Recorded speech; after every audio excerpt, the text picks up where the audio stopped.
Guest today, the Prime Cabinet Secretary, our Governor, Member of Parliament present, our Principal Secretary, and all other state agencies present.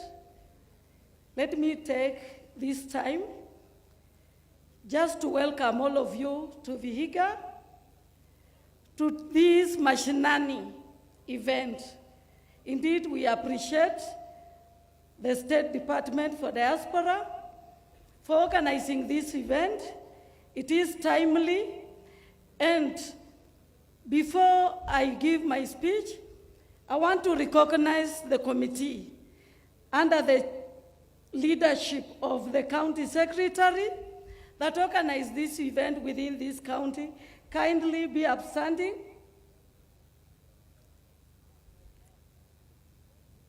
Let us all wave. Thank you. This was the able team. I also want to appreciate the county security team. Without them, we will not be having organized security within this place. Be upstanding, please. Salute. Let me give this to these congregants that Madam PS was here some 3 months ago, and when we talked in our office, I was impressed with what the department was doing. We discussed, and she promised me that soon they will be within Vihiga. Madam, we appreciate. Our Prime Cabinet Secretary, we appreciate. We don't take it for granted that Vihiga is the third one to host such an event. Our youth, kindly let us take advantage of this event. Thank you for the commitment. Thank you for the knowledge, and we will use it for future referrals. Let me take this opportunity to invite our Principal Secretary to give her remarks. Welcome, Madam.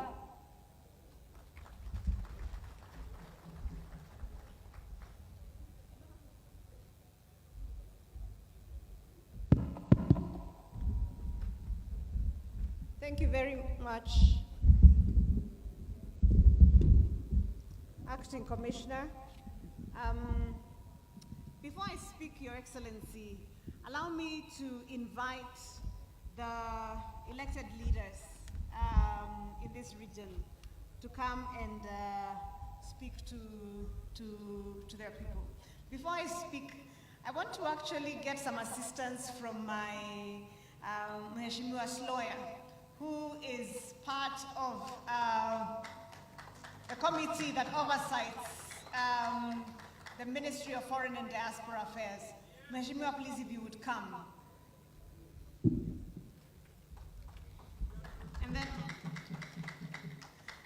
thank you so much, Mheshimiwa. And as Mheshimiwa comes, I want to recognize, and I think I will ask Mheshimiwa's lawyer to invite all of the other 5 members of parliament who are here with us, who can speak, and then I will give my quick remarks. Mulembe muno. Mulembe handi.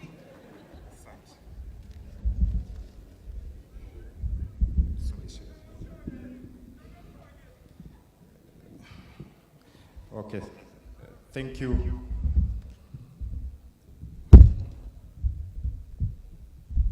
The Prime Cabinet Secretary, who is our chief guest today, the Honorable Musalia Mudavadi, the Governor for Vihiga, Honorable Wilbert Fosotichilo, the Deputy Governor, our Women Rep, County Commissioner, County Security Teams, members of County Assembly, and all those attending this meeting today, I salute you, including the PS for Diaspora Affairs.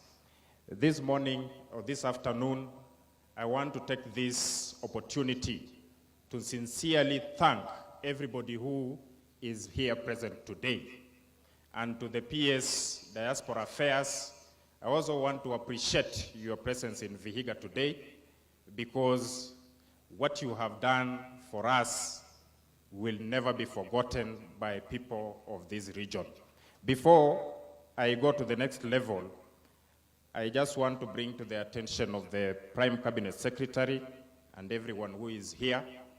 You heard the Deputy Principal from Mbale Boys High School giving his remarks and welcoming us here.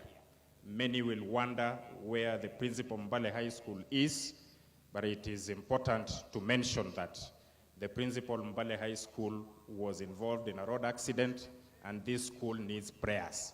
So while we will be closing this ceremony, we remember to mention a word for the Principal Mbale Boys High School so that he is put in our prayers, so that he recovers quickly, so that when the schools are opening, that we all are ready to receive him.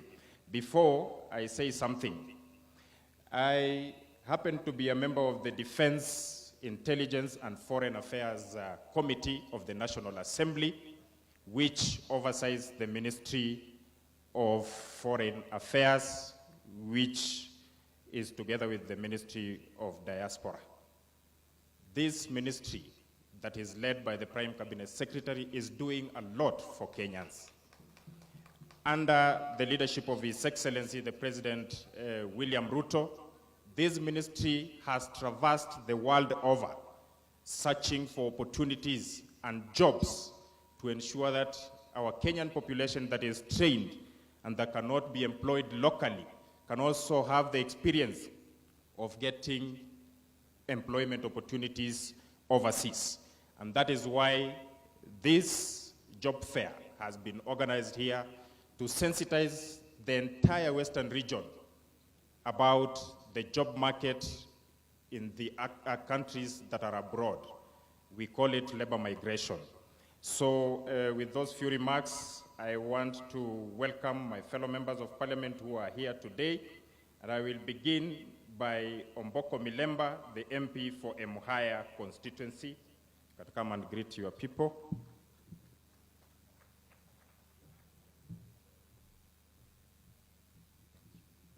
Thank you very much, Brother Siloya, na pia asante sana, Your Excellency Daktari, Prime Cabinet Secretary, pamoja na Governor wetu ambaye yuko hapa Bwana Tichiro na wenzangu, and every protocol observed riding on the same. First, let me begin by appreciating what my brother has said, tutuombee principal wa hapa ambaye ni mwalimu alipata accident. Jambo la pili, nishukuru sana Prime Cabinet Secretary leo pamoja na Governor, sababu asubuhi hii mlichukua small part of your time mkaenda kuaddress walimu ambao walikuwa kwa mgomo na walifurahi sana, wameendelea na mambo yao. Kumbuka hiyo ni haki yao ya kikatiba sababu ya kubambania mambo ya mishahara. I really want to thank you. You did a great thing to address the teachers. Let me indicate, and I have an interest in teachers. Remember, I'm the national chairman of KUPPET Kenya. Number two, let me indicate this. Nikupigia asante sana kwa kuleta hii mkutano hapa, together with the Foreign Affairs Ministry na Diaspora. Na mimi nimekuona vizuri sana, na nataka wale ambao walioko hapa waelewe. Mwaka wa 1969 kuenda hapo about 1970 tulikuwa na zile tulikuwa naita Mboya airlifts. Utagoogle utapata hiyo maneno. Lakini baadaye tumekuwa na airlifts mingi sana. Ukienda Amerika, kwa mfano katika ile state ya Minnesota, utapata kuna watu wengi sana ambao walipelekwa kule na Bwana Nyachae. Ukikimbia kuenda Australia, you can look in my eyes. Remember my slogan is Menga Money, sababu naona na communicate na mshiki vizuri. Ukienda Australia utapata tulikuwa na airlift kubwa sana ya watu ambao wako kule na wanafanya kazi kule Australia. You can again Google to see who are there.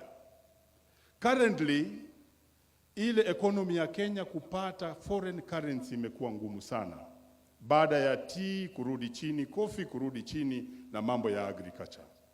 I'm not sure, but maybe other speakers will make a statement on this that is correct. e-diaspora jobs could be the highest foreign earner in Kenya today. Na leo hii tumeletewa na Prime Cabinet Secretary mambo ya diaspora jobs. So nataka watu wa Vihiga County kwa ujumla tuchukue hii kitu ambayo tuko ndani na mambo yote ambayo naendelea very seriously, because this is the new frontier of moving forward, of empowering our youths, of empowering our people and bring the dollar to our villages. Hiyo ndio jambo nataka niwaambie, na nakushukuru sana kwa kuanza na hii sehemu. So what you are doing for us, ile kitu natufanyia, tunashukuru sana. I would wish, as we do this, let the Department for Diaspora just attend to the following things. Number one, mambo ya security ya wale vijana wataenda nje ikuwe halali sana. Number two, Ministry of Labor. Sababu najua kuna agents, mimi ni mtu ya union, so I'm very knowledgeable in this area. Kuna agents ambazo huwa zinachukua hawa vijana zinapeleka nje. Lakini Ministry of Labor was given the task ya kufanya ile agency ya professionals. But Bwana Mudavadi utagonga hapo kidogo. There's corruption there. Tulipewa jobs za Dubai. There were 250. You can again look in my eyes because I am privy to this. But the Ministry of Labor iliweka vikwazo, ikataka kufanya pia hao ni agency. So the monies ambao ilikuwa inakuwa demanded from those going out was too high. When the government of Dubai realized, walitutupa na wakachukua Waganda. So ebu gonga pale, utaona kuna tashwishi pale. So that's one thing we need to look. And then finally, tuangalie mambo ya passports, and I'm happy Mr. Chelule was here. A passport should not be a privilege. Wapi Mr. Chelule? A passport should be an easy document kwa vijana waweze kuenda nje ndio watuletee do. Sio ati passport ni ya Omboko Milemba sababu ni mbunge, nothing. Make it very easy to get the passport. And finally, before you get the passport, you need an ID. Na ID imeanza kututatiza, ukweli si ukweli jameni? So make the ID, Prime Cabinet Secretary atashughulikia. Make the ID as easy as possible to get. Mungu awe nanyi Omboko Milemba mwalimu. Menga mmoni. Next, Honorable Kagesi, the MP for Vihiga constituency.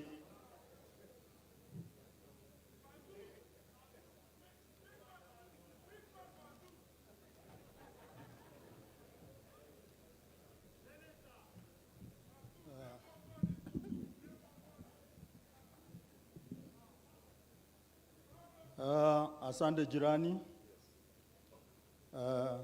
our chief guest, Prime Cabinet Secretary, our governor, my governor, Utichilo, other leaders, including my colleagues, both in national office and national assembly and county assemblies.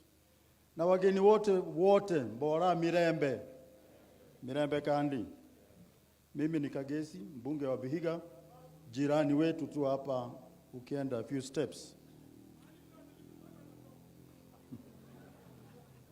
Utapata nafasi yako. I'm excited. I'm happy to be here because this is an important event. Let me start by thanking the State Department of Diaspora Affairs for thinking about this. I want to say something about Vihiga, both my constituency and Vihiga County generally. We have all grown up knowing hatuna mafactories, hatuna mashamba, hatuna nini, which means we don't have job opportunities. And in the process, we have been telling our people tutawasomesha. So we have spent a lot of resources, both national level, county level, educating our people, because we told them that's the only something we can give them. We can't give them land. But there was a disconnect somewhere. Tulikuwa na wafunza, they go through the process, alafu wanafika mwisho. There was nothing more. So, This is a very noble idea. Ukiwekewa stima, kuna program wanaita last mile. I want to kufananisha hii na stima. Tulikuwa tunasomesha watu wetu, wakifika hapo, wakigraduate, wanaacha hapo. I think placement should be our last mile. And this is a good effort at that. I must say, going abroad is a challenge for everybody. It's a challenge. Unatoka mahali where you are in your comfort zone, unaenda mahali, different culture, different whatever. Now, if you are not told what you are to expect the other side, sometimes unapata shida. Mimi personally 2 weeks ago, we were fundraising to bring a young girl who went looking for a job in Saudi Arabia, and we brought her in a casket. And there are so many stories like that. We don't want that. And that's why it's a good idea that we can sit here mtu akitoka hapa anajua what to expect the other side. Lastly,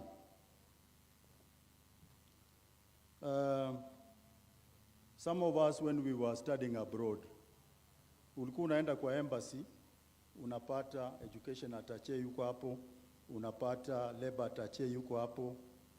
I'll urge the ministry in our missions abroad to, especially where our people are going,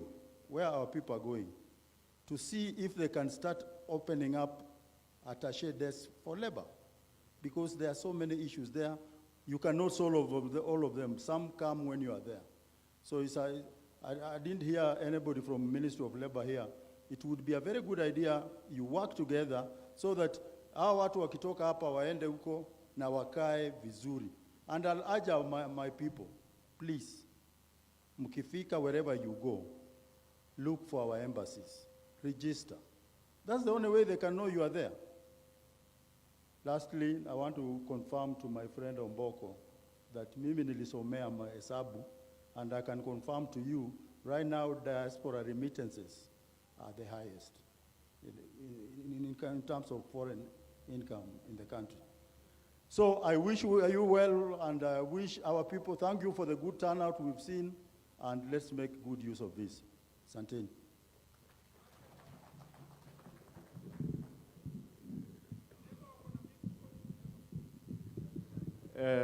Next, the Honorable Gimose, Member of Parliament for Hamisi constituency.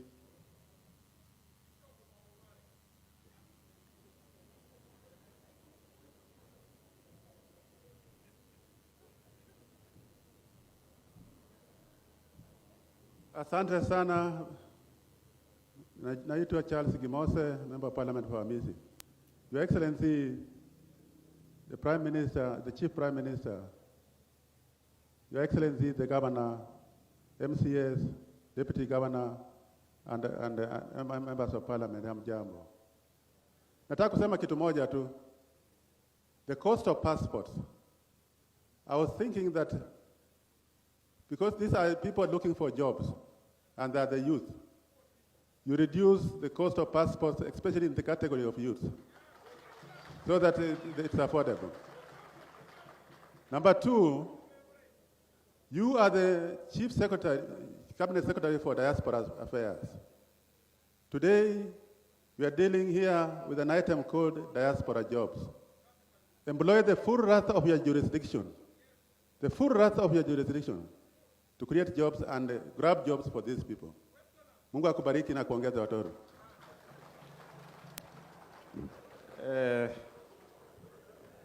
Next,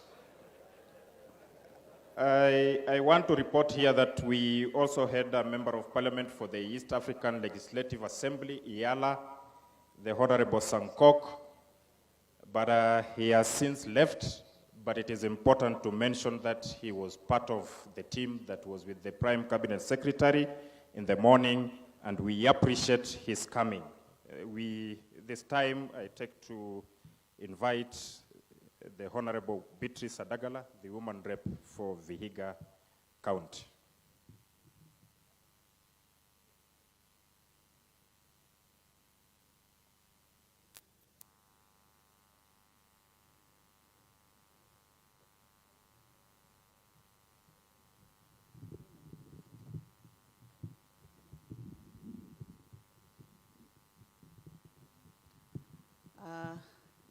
Your Excellency, the Prime Cabinet, Dr. Musalia Mudavadi, Governor Dr. Tichro, Deputy Governor Mr. Kitezo, members of Parliament, and members of the County Assembly, the PSs present, led by PS Diaspora, Madam, our acting County Commissioner, Madam Stawa, and all other leaders, including our youth. Good afternoon. This is a defining moment for our county, and we want to thank the Cabinet Secretary and the PCS, Dr. Musalia Mudavadi, for taking this chance and bring this arrangement to the Western region and being held in Vihiga County. This is quite appealing. My other MPs have talked at large. This is a good thing. Charity begins at home. And I know, PS, the days our people have learned a lot and are able and are trained. We've trained them in most of our TVETs, and even some have trained in NITA, others in NYS. We have a lot of human resource here that can go and represent Kenya in the diaspora. This Kazi Majuu, I really, as the woman MP of this county, I really love it. This is the best thing that has happened, and especially this time that we are having so many of our children, our youth, trained, and the job opportunities are less. The way Honorable Kage said, we have trained so many of our children, and they are lacking jobs. So this is a great opportunity for our youth. And we appreciate you, Madam, for this time you have taken being here with us. And this is a whole region we are going to benefit. We normally go, like Omboko said, Minnesota, it has so many cases. And I'm very sure now the whole of the foreign countries, we shall have people from Western region, Vihiga, Kakamega, Busia, and Bungoma, plus Trans Nzoia, and all Kenyans will be there so that we improve on our economy, so that we get the green economy dollars to Kenya, and we shall move forward with the slogan that Pesa Mfukoni. I will use this opportunity, Your Excellency. I think you have talked to the KUPPET teachers and they have shown a lot of respect.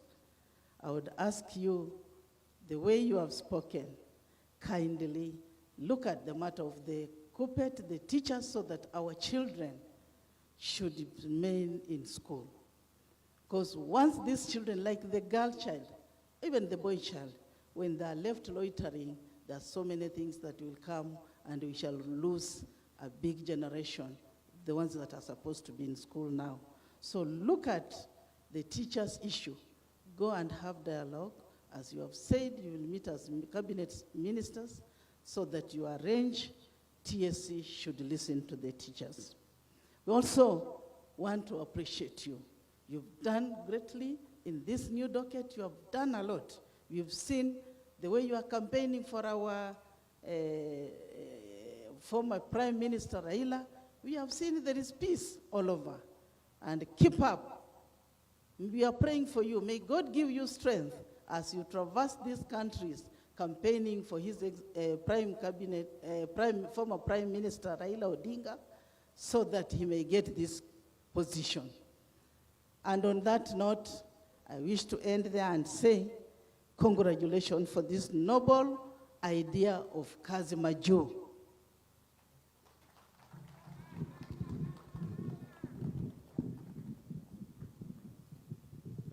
Lastly, We had the MP for Gwen in the morning, but he since left, and we have a representative, though he will not come here.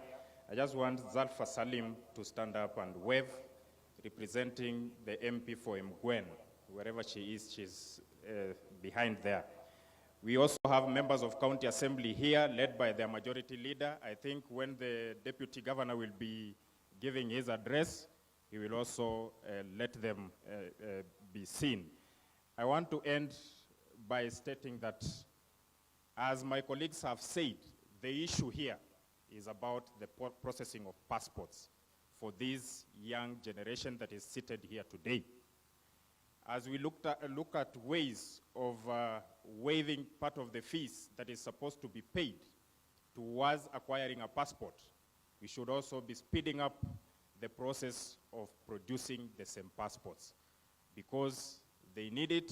And in fact, moving forward, and maybe this can be a proposal to the ministry, that once somebody applies for an ID, it should just come with a passport automatically, so that we reduce the time that is taken by this young generation to look for a passport when they already have an ID. So an ID should just come hand in hand with a passport, so that the process is worked on very well. Working round the clock to get rid of cartels should be another agenda on the table of the ministry. Cartels, and even in fact, in this compound where we are today, cartels are hovering around here, because they know that these young boys and girls are vulnerable. They are looking for jobs. Some cartels have come. But I want to thank Madam Roslyn Jogu, who is our PS here.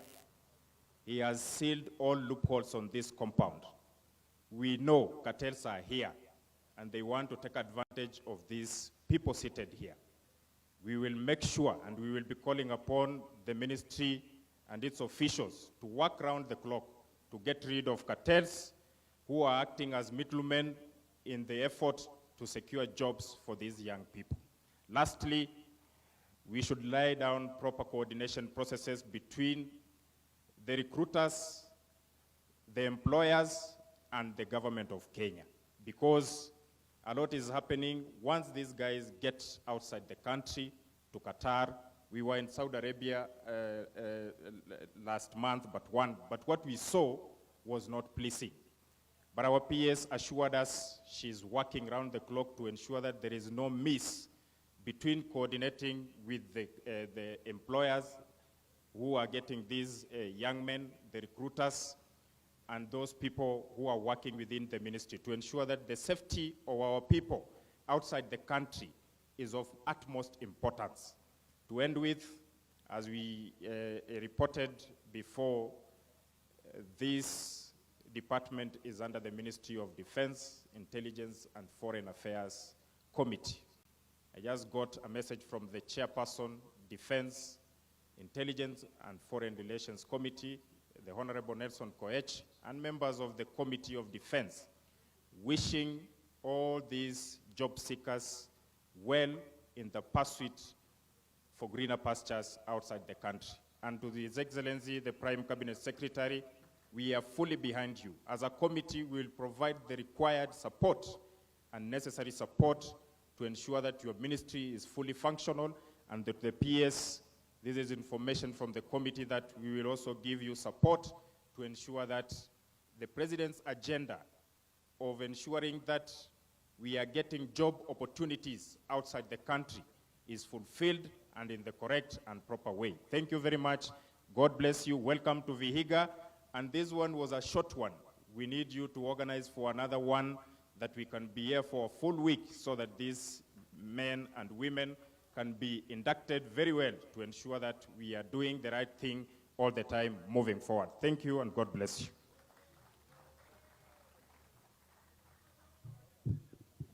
Thank you very much, Mheshimiwa's lawyer. Indeed, we covet and we feel your support within Bunge, particularly as you are the committee that ensures that we get sufficient funding within our department to continue these kinds of programs. So we continue to rely on your support for that. Ladies and gentlemen, I want to now invite the Deputy Governor to come and speak for a little bit, and then invite the Governor. And then we can proceed from there. Thank you.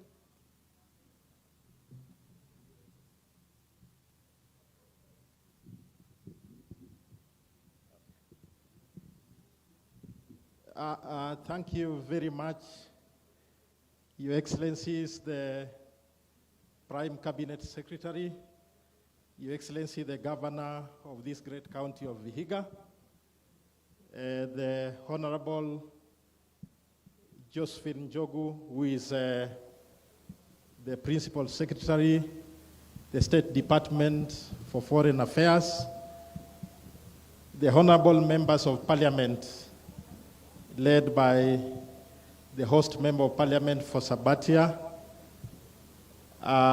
distinguished ladies and gentlemen, the young people of Vihiga, the young people of Western Region, Hamjambo. Hamjambo tena. God is good.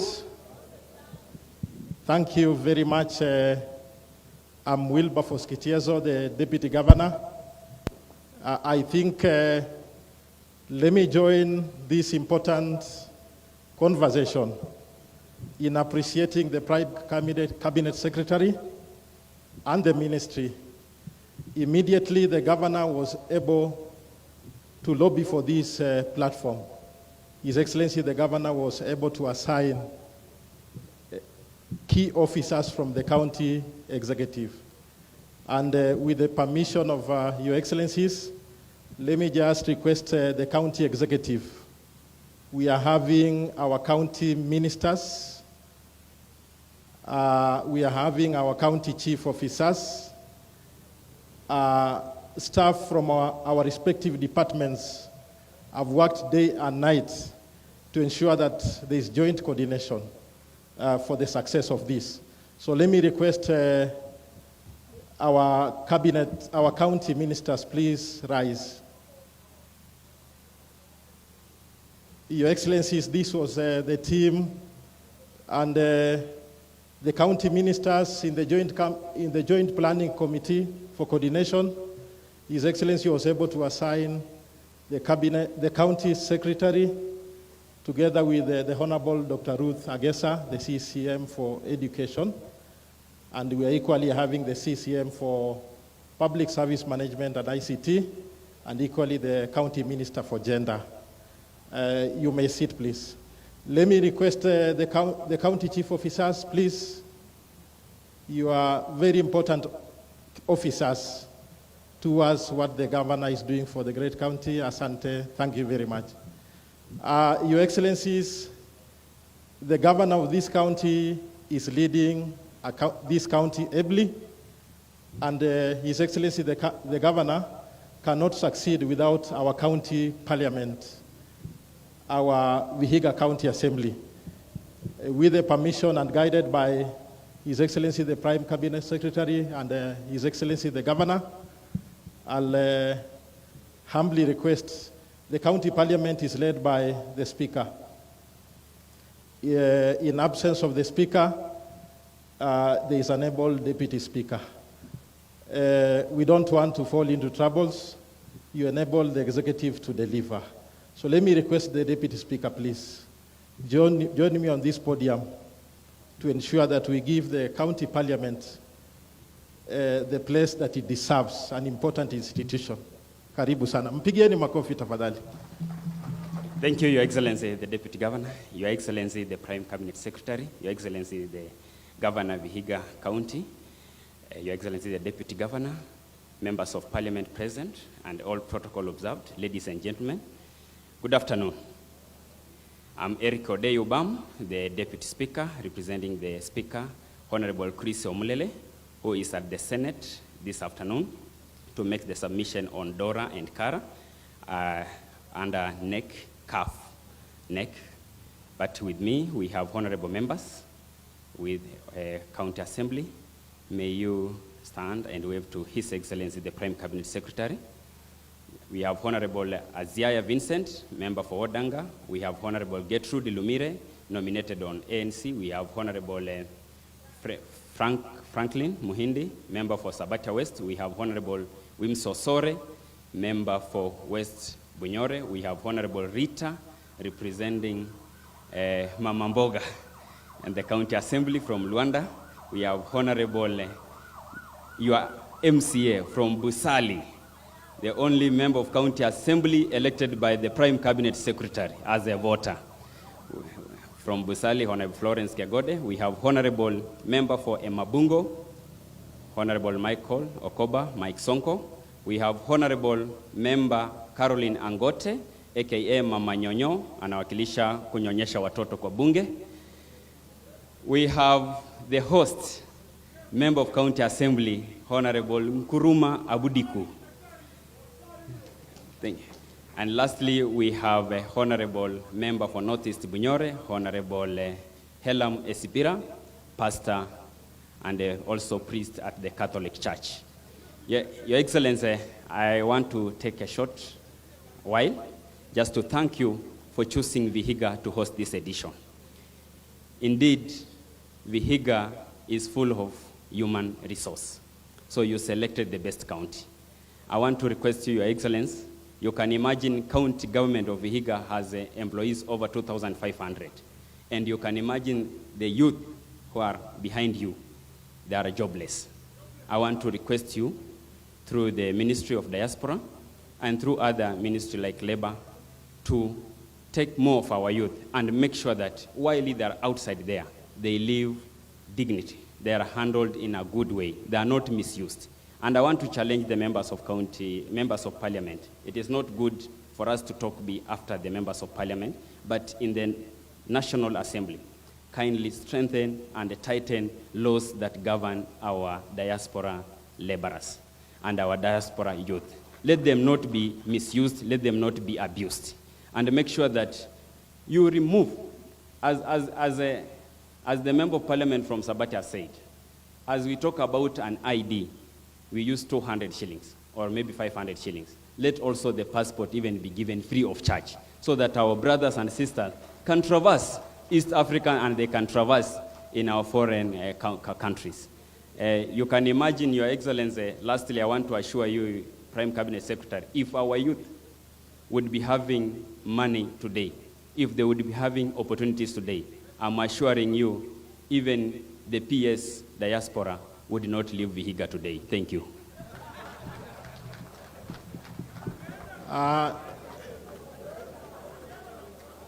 Thank you very much, the Deputy Speaker and our honorable members of County Assembly. We work together. His Excellency ensures that we work together to deliver as we serve for the people. I'll be very precise. Your Excellencies, I think this is a very important platform. And I want to appreciate the national government for giving the weight and the seriousness that it deserves to ensure that matters of diaspora affairs are strengthened and even treated with isolation, because previously diaspora was part and parcel of the larger Ministry of Foreign Affairs, but not with specific deliberate targets. And the national government is devolved because the presence of the national government at the grassroots level is ably felt through the administration. But I think it is time, Your Excellency, the Prime Cabinet Secretary, that we devolve further the State Department for Foreign Affairs and the State Department for Diaspora Affairs, so that then it can be easy. As we articulate and as we get awareness about opportunities outside there, beyond Kenya, I want to appreciate, because the national government and through your ministry, we are working tirelessly in the East Africa community to break some of the barriers around free movement access to trade and markets, and this is in the right direction. So I think it will be very important that we try to see what can happen so that then we can simplify. Your Excellencies, the young Kenyans of the county of Vihiga and the young Kenyans of the Republic of Kenya, they are now directly holding we leaders to account on where are the jobs, what did we promise, what are we doing. And Your Excellency, the Prime Cabinet Secretary, as the national government pursues these routes, the pressure will now come to the county governments because Kenyans in the entire republic easily access their immediate government, which is the county government. So there should be mechanisms that will make it very easy for the young people in this county of Vihiga, young people from the larger western region, to be assured that they will be able to access these diaspora job opportunities, so that then we can provide solutions to the world, but then also use whatever we earn through the diaspora jobs to build our societies. So it is a challenge that we have to work together so that then this platform can have an impact. So I wish all the best. Thank you to the State Department. Thank you to partners and agencies. This is a very important platform that will enable our people from this county to access opportunities. Asanteni sana. May God bless you all.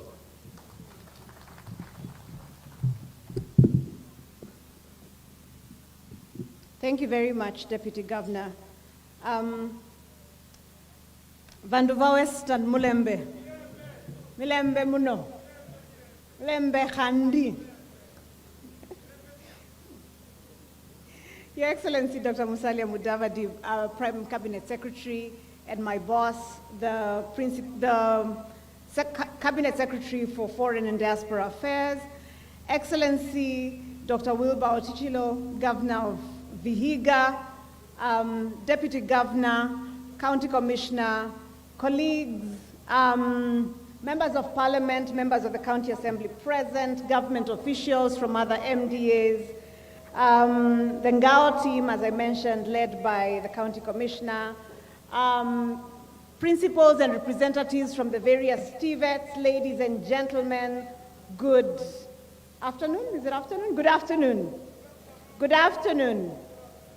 I want to welcome you all to this fantastic Diaspora Jobs Fair, Western Kenya region, hosted here in Friends Mbale High School, that has been very graciously hosted by His Excellency, the Governor. Asante sana for being here, for hosting us, and I want to acknowledge and really appreciate the work of the elected leaders. As I listened to you speaking here and really touching on the issues that the people care about, I want to thank you for engaging this issue of diaspora jobs, because sometimes we can have many programs and wonderful conversations, but if the people don't understand these programs, then we're not doing the right thing. So I want to thank you for being here and for being a part of this conversation. I want to also thank the team within the county government, my own team within the State Department for Diaspora Affairs. If you could really stand very quickly so that people can see you, who have done an amazing job in putting this together. If we could appreciate the team over here, even the ones who are waving from Hukombali, tunashukuru sana. Your Excellency, these job fairs were necessitated by the employment crisis or the unemployment situation that we find ourselves in. In Kenya, we have about 10 million young people who should be actively involved in employment. But we find that only 31% of these youth, or rather we find that 31% of these youth are either unemployed or underemployed. They're not actively involved in the employment space. Your Excellency, this is a particularly big problem because our population is 75% youth, 35 years and under. That is our population, 75% of our population. So that means that our unemployment concern is a youth problem. It is truly a youth problem, but it is also a youth opportunity, and that is what I would like to talk about today. So when we started to think about what we do about this major problem of unemployment, we came up with a three-pronged strategy. Create jobs at home, create jobs online, facilitate for Kenyans to get jobs in the diaspora. Three things, and in that priority. How do you create jobs at home? You make it easy for companies and private sector to operate here. But you also, as a government, send out and create deliberate programs that can employ people, such as the affordable housing program, hiring healthcare workers, and so on. Then you can do digital jobs. And today I was happy to see that Ajira and the ICT authority are here to help people understand how do you take advantage of these jobs that we hear about, jobs, online jobs, or online working digitally. How do we get to do this? And I really want to ask the young people who are here to take some time and make sure you visit the ICT authority booth to understand how you can pick up more and more skills. But Excellency, also to note that the various members of parliament within every ward are working together with the national government to create ICT hubs where people can work. But sir, we are also in a global labor market. That means that if I'm a carpenter trained here in Shamirere, TVET, I should be able to work in Vihiga, I should be able to work in Western Kenya, I should be able to work in Kenya, or I should be able to work in Serbia, if that is where the opportunity is. So the global labor market exists. Kenyans have been participating in the global labor market for a long time. Every one of us here, and I understand in Vihiga in particular, every one of us here knows somebody who works abroad. Mtu alienda ng'ambo anafanya kazi ako Uarabuni ama ako mahali pengine. Every one of us knows that. So the global labor market has existed for quite some time. But as a government, we are saying it is important for us to enter that space because unemployment is such a big problem. And what do? We enter the space for four things. We enter to protect Kenyans. And I'm glad Waheshimiwa, all of them have spoken about the need to protect diaspora. And this is a space that the State Department for Diaspora Affairs and the State Department for Foreign Affairs through our missions abroad is in. How do we ensure that people are cared for when they go abroad? So we enter to protect. We enter to create policy, to regulate, and finally to facilitate. And facilitating is what we are here to do today, which is to create these kinds of opportunities and platforms where young people in the counties can come and understand how do we participate in what we are calling the global labor market. We've brought recruiters here, we have brought TVETs here, we have brought government entities involved in this space to talk about passports, as you've had, or TVETs, or protection work, and so on. Your Excellency, I don't want to take much more time, but to ask the people of Vihiga and the people of Western Kenya to take advantage of this opportunity. And if you have further questions, we do have a lot of our information, and I don't know, young people, if you can see, but all of our information is available on our various social media platforms about how do I get a job abroad? How do I find out where these jobs are? Who is an agent? How do I know who a good agent is? And the matter of agents, Your Excellency, let me say that we have worked very hard together with the Ministry of Labor to ensure that the people who are doing the work of recruitment are licensed. But we ask Kenyans, it is up to you to ensure that the person you're speaking to actually is a licensed agent, and that information is available on the National Employment Authority website. You can tell whether the person you're dealing with is listed as a recruiter and has a license to recruit, ama ni mchezo na kuletea. Your Excellency, there are lots of opportunities for Kenyans to play in the global labor market. There are jobs in other countries, there are jobs on cruise ships. And what we are doing here really is to bring that information to the people and to invite them to work with us to ensure that the young people can have a future in the diaspora space. Without further ado, Your Excellency, allow me to invite the Governor, His Excellency Wilbur Otichilo, to come and address us, and then after that, invite His Excellency, the Prime Cabinet Secretary, to speak. Thank you very much.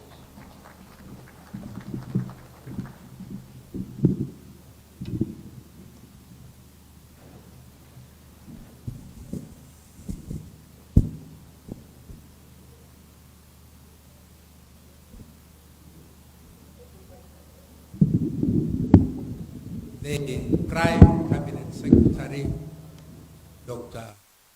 Wycliffe Musalia,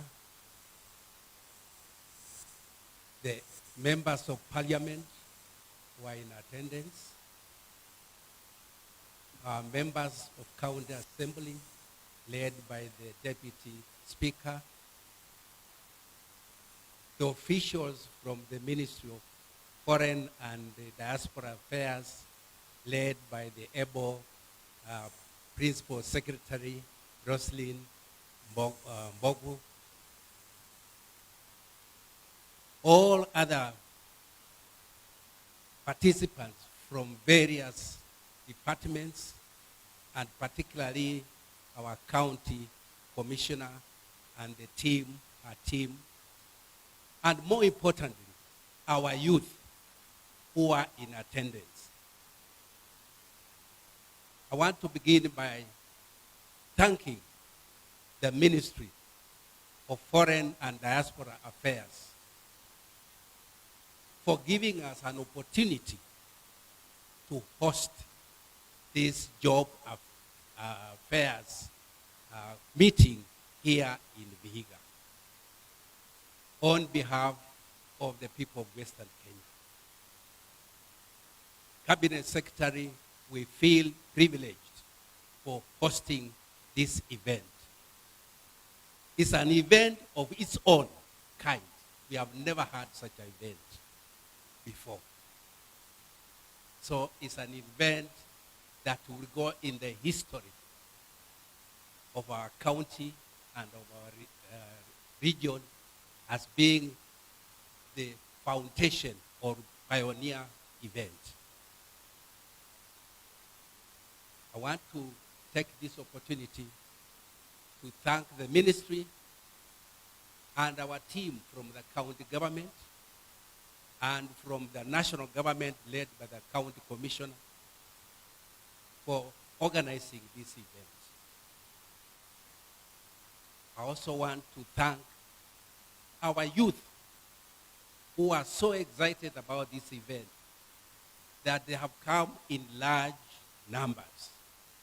In fact, from yesterday, we had an avalanche of youth coming to get more information about this event. Vihiga is a small county, but a county that has a lot of opportunities in terms of human resource. I would probably dare say that in terms of human resource, Vihiga would be one among probably the first 10 counties in the country that has the highest concentration of skills and expertise in various sectors in this country. Vihiga being a small county, we have invested heavily in education. For example, we have 4 technical training institutes in this small county. We have a university. We have 34 vocational training centers. We have 2 teacher training colleges, Kaimosi and Bujore. So we are in the business of human resource development. The challenge we have as a county and as a nation is that most of our youth are well trained, but there are no jobs. And therefore, I want to thank the ministry for opening the horizons from the country to the globe so that we can have our youth get jobs outside there, opportunity to be able to know how best to access to these opportunities. As a county, we have committed ourselves to continue building the skills that are required.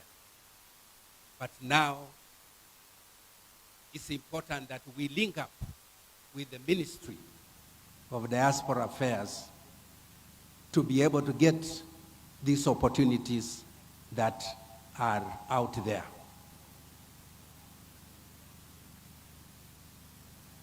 You may not be aware, but one of the few Kenyans who is promoting Kenyans to go abroad and get jobs there comes from this county. It's a gentleman called Alex Chamwada. I'm sure most of you know him. The Charms company, Daring Abroad.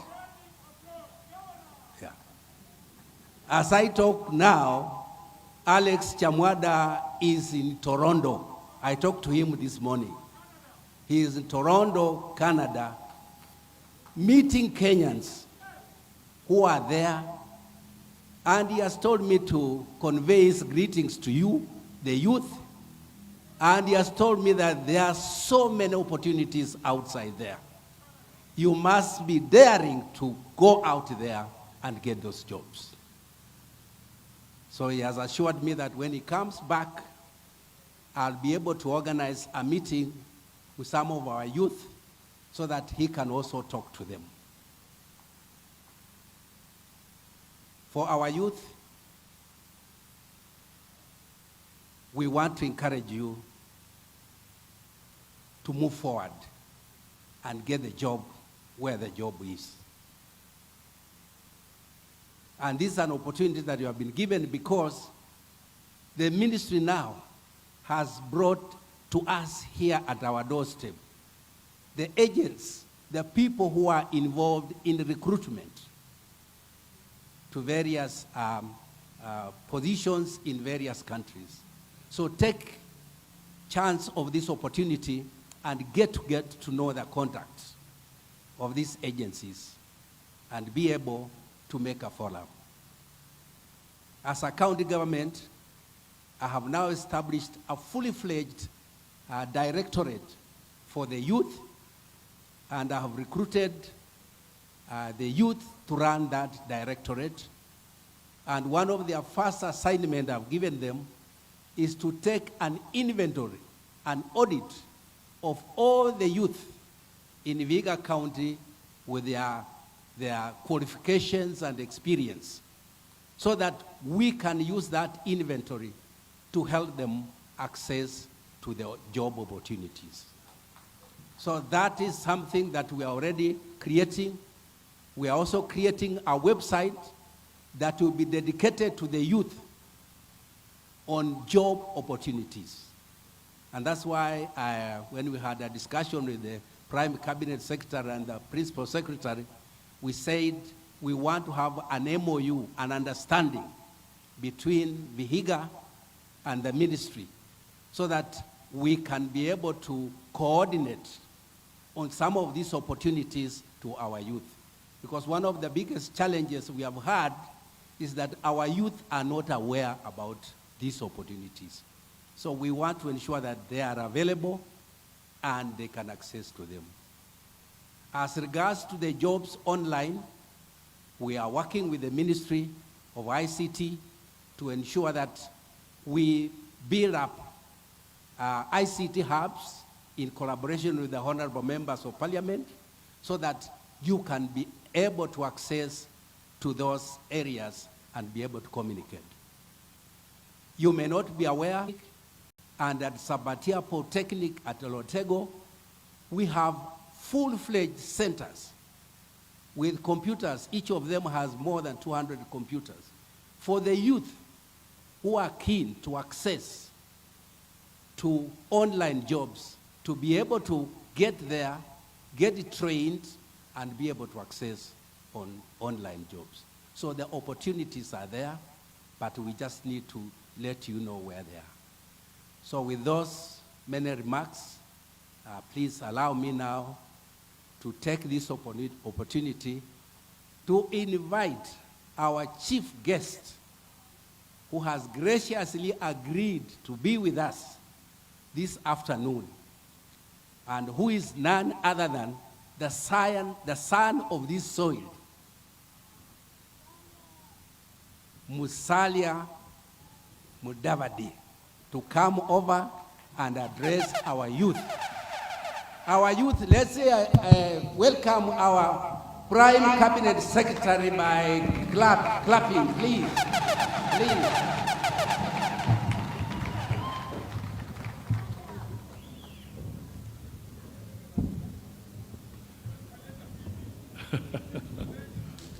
Haya, Gavana, asante sana. Mnaweza keti.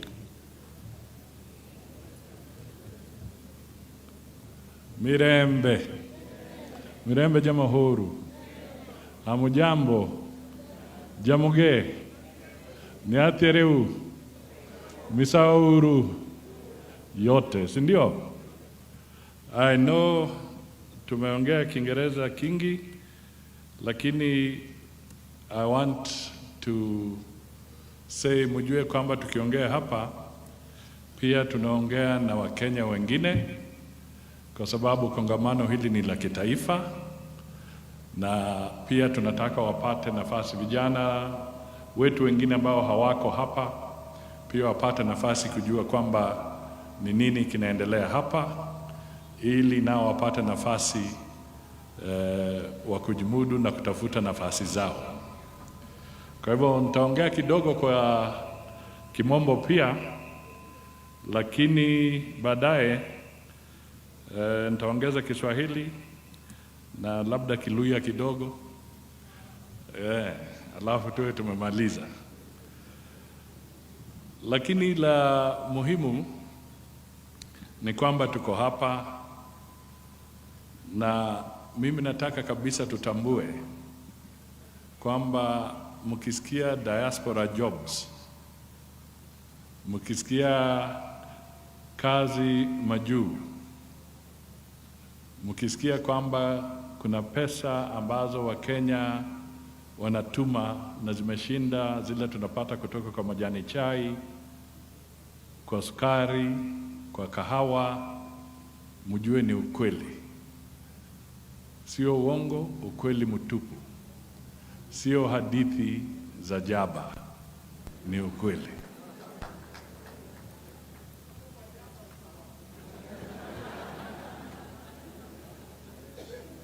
Sinamna hivyo, tulifahamu kwamba sio hadithi za jaba, ni ukweli na ukweli mtupu. Kwa hivyo wacha nisome kidogo kwa Kimombo alafu tumalizie. Na nimeambia PS, nimeambia governor, mimi sitaondoka hapa kwa sababu kuna panel ambayo itafuata. Watu watauliza maswali na nini, nitakaa pale na mimi nisikize. Hakuna haraka.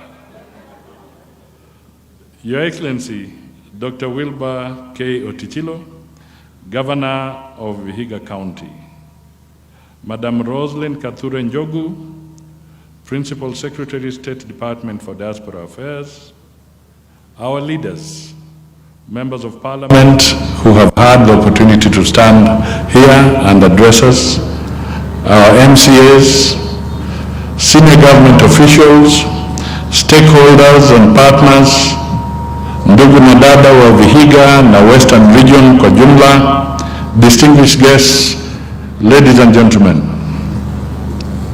I'm delighted to join you here today for the launch of Kazi Majuu Job Fair for the Western Region, which is endowed with abundant human capital. Let me start by conveying the greetings of His Excellency President William Samoei Ruto, who sends his best wishes to all of us on this momentous occasion. Special thanks and appreciation to the Principal Secretary for Diaspora Affairs, Rosalind Kathure Njogu, for leading this initiative, working together with all distinguished colleagues representing various ministries, departments, and agencies.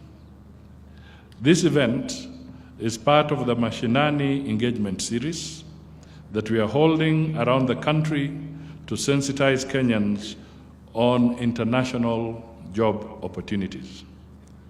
We converge here not just as government, but as one people with stakeholders in the labor mobility space from the MDAs, private sector, and the community.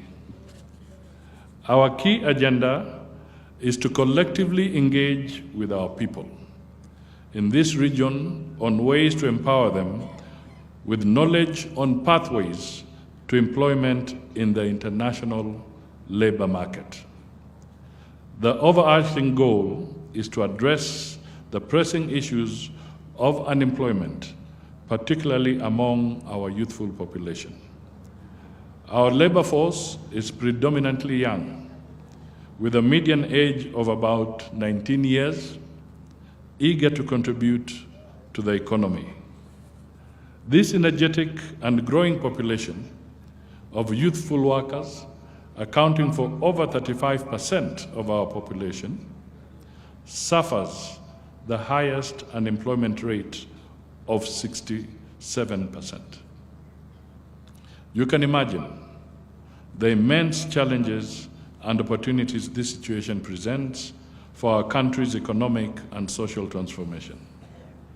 The Kazi Majuu Job Fair provides us with an invaluable opportunity to empower and chart the course of our future generations that now lies in the hands of our youth. It is one of the strategies we are pushing to help our people engage in meaningful employment in the global market, job market. As a responsible government, we are fully aware that creation of jobs within Kenya is of paramount importance, even as we look for opportunities in the regional and global markets. We are undertaking various policy initiatives with incentives to create an enabling environment for economic growth and job creation across priority sectors, including manufacturing, agriculture, service, blue economy, construction, and infrastructure development. We are also aware of the growing opportunities in today's world through exponential growth in digital jobs that allow our young people to work for international firms from Kenya. The government has rolled out an ambitious program of high-value investments in the ICT sector so that all corners of the country are connected to the internet. We continue to encourage our youth to equip themselves with the knowledge and skills required of them to be active participants and beneficiaries of available digital jobs. As we look to the future, it is imperative that we continue to build on the foundations we have laid, actualizing the tenets of the bottom-up economic transformation agenda with regard to creating initiatives that promote, regulate, and facilitate labor migration, particularly for young and unemployed Kenyans. Migration is often driven by the pursuit for better wages, improved living conditions, and professional development through international skills and networking experience. Countries with the most robust economies and higher demand for skilled labor, including Canada, Germany, the United Kingdom, the United States, and several other countries in Europe and the Middle East, have become popular destinations for Kenyan youth. In the Middle East alone, there are over 450,000 Kenyans who live and work in skilled and semi-skilled jobs. It is with this understanding that we focus our efforts to secure not only employment opportunities, but also protect the welfare of Kenyans in foreign labor markets by collaborating closely with international partners. Let me elaborate on some of the milestones and benefits we have achieved for our Kenyan youth from this initiative. On August 9th, 2024, we organized a send-off ceremony in Nairobi for 350 young men and women who secured job placements in the United Kingdom.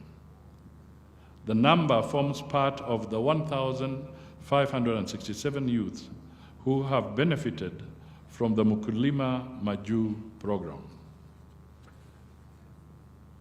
Majority of these beneficiaries were trained through our technical and vocational education training TVET institutions across the country, including Bukura Agricultural College in this neighborhood. Our last mile labor mobility strategy focuses on targeted engagement with educational institutions where our youth are concentrated. This approach aims to catalyze the transformation of young Kenyans' lives by fostering skills development, facilitating technology transfer, and promoting access to meaningful employment opportunities. Similar labor mobility initiatives are ongoing, including the placement of teachers who secured jobs in various district schools across America. We are also on course towards signing a comprehensive migration and mobility partnership agreement with Germany in September, that is next month, 2024. This will help to streamline the access of Kenyan job seekers to the German labor market, which is experiencing an acute shortage of skilled and semi-skilled workers. As a country, we recognize that labor mobility is a key driver of economic growth. Therefore, we are adopting a multifaceted approach, focusing on aligning efforts with a broader continental agenda and global labor market demands to enhance professional development, productivity, and economic growth. These concerted efforts are exemplified by the opening and operationalization of Africa's second Pearson VUE test center dedicated to administering nursing exams for our people and the region. This center in Kenya represents a significant investment in the future of our nursing professionals. I am also pleased to inform you that comprehensive preparatory programs for those exams are now available. Furthermore, we have actively conducted market analysis and engaged with different governments to better understand their labor shortages, policies, and migration pathways. A good example of this is the Atlantic Immigration Program, a regional economic immigration program designed to attract skilled workers to Canada. Such pathways offer professional development of our healthcare professionals. The Canadian labor market also presents great opportunities in agriculture and fishing for low-skilled workers in provinces such as New Brunswick. By focusing on these areas, I believe we can create comprehensive migration strategies that benefit our youth and contribute to our economic prosperity.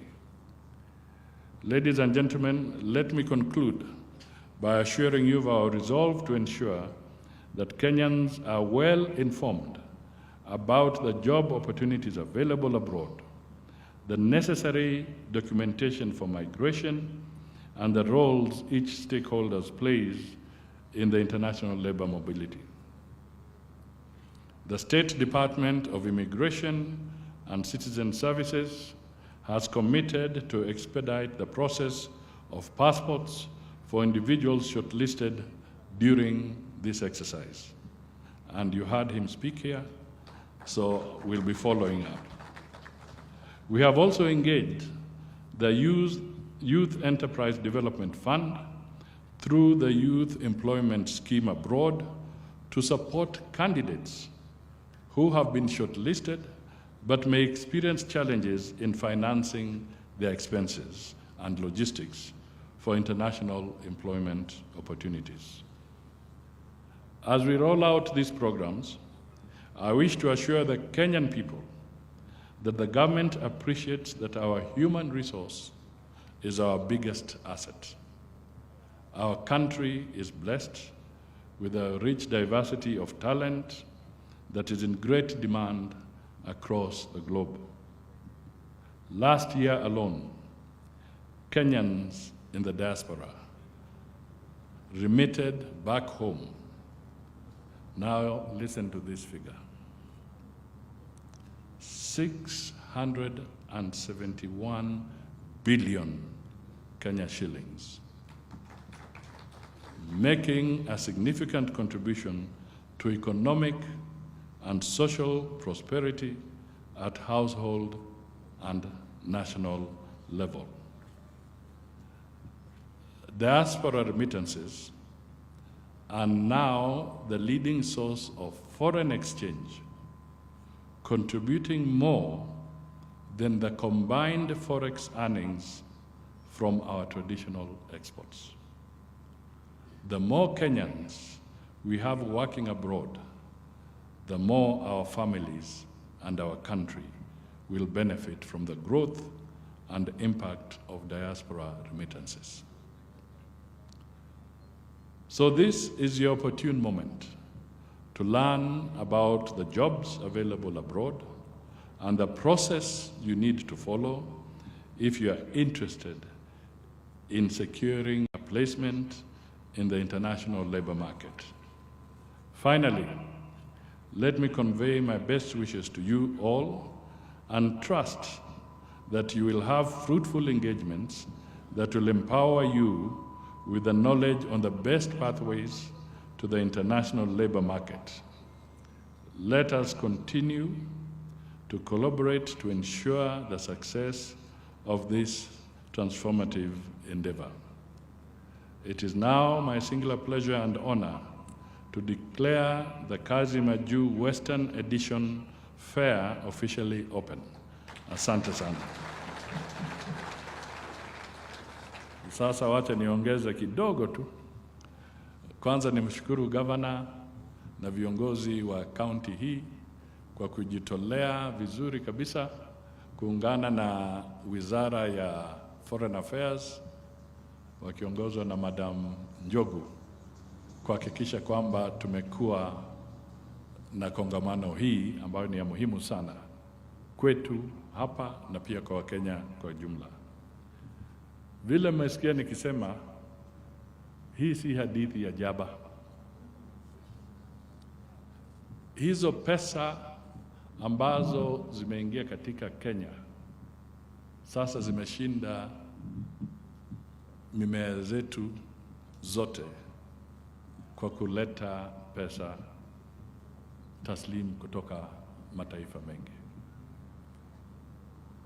Na lengo letu, tukishikana na nyinyi vizuri kama Wakenya, wale wako hapa na wale wanatusikiza, tunataka hizo pesa zitoke kwa hiyo 671 billion tuingize 1 trillion.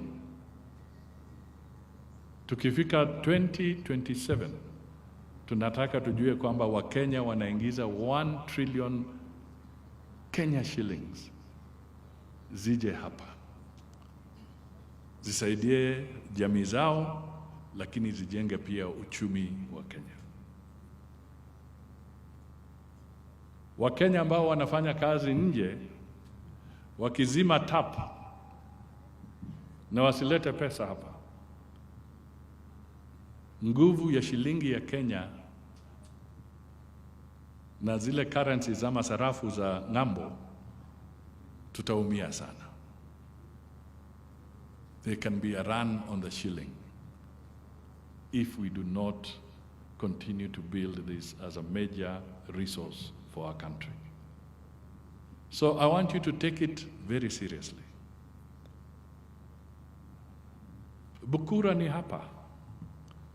Ni juzi tu tumewaflag wakienda kufanya kazi kule Uingereza. Na mimi nataka niwaambie Wakenya are in high demand kwa sababu wana ujuzi, their work ethics are good. Yani akijitolea ni mfanyikazi hodari sana. Kwa hivyo wana jina nzuri kule. Wakiongea Kiingereza, wanaongea Kiingereza saa zingine hata kushinda yule Mwingereza mwenyewe. That means they are really light. Hata kwa zile call center, saa zingine ukipiga simu kule Amerika, wewe unaambia nobody is available to pick up the call at this point in time. Unasikia sauti huko. My friend, nataka mjue hiyo sauti saa zingine ni sauti inatoka kwa Mkenya ambaye anafanya kazi for Delta Airlines, lakini yuko hapa Nairobi katika Tatu City kwa call center. Na anapata mshahara in dollars. Kwa hivyo kuna nafasi kubwa sana kwa vijana wetu kwa kitaifa. Lakini tukienda kule, nataka pia nisisitize kwa vijana wa Kenya, discipline is paramount. Discipline is paramount. Tusijidanganye hapa. Ukifanya fujo hapa nini, tunapiga kelele, tunafikiri ni sawa. Tafadhali kumbuka, wale ambao wangependa kuwaajiri wanatazama ni nini kinafanyika Kenya. Kenya is not a closed society. It is an open society. We have the largest media in the entire region. Headquarters ya BBC iko kwa Afrika iko hapa Nairobi. Headquarters ya CNN iko hapa Nairobi. Headquarters ya Al Jazeera katika bara la Afrika iko hapa. Wote wako hapa. Kwa hivyo mkifanya fujo, runinga natupwa na mara moja wanajua. Now the question is this: who do we take? Do we take Kenyan young people, or do we take Nigerian young people, or do we take Ugandan young people? Who do we take for these jobs? Kwa hivyo nataka niwasihi, discipline is very important in the young people. Number 2, ukienda, the moment you board the plane, wakati umeingia kwa hiyo ndege na ushuke kwa nchi ya United Arab Emirates, ama ushuke Uingereza, ama ushuke Canada, ama ushuke India, ama ushuke Jamaica, ama ushuke China, kumbuka, the moment you are on their soil, the law that applies is not Kenyan law. It is the law of that country. So whatever you do, you must now respect the law of that country. If you are not respecting the laws of Kenya, my friend, don't carry that hangover to your next destination.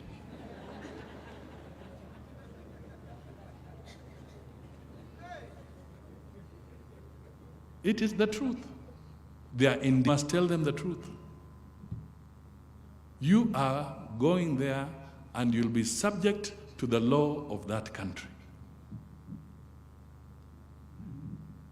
If you have the habit of molesting people, my friend, the laws against molesting in some of those countries are very harsh.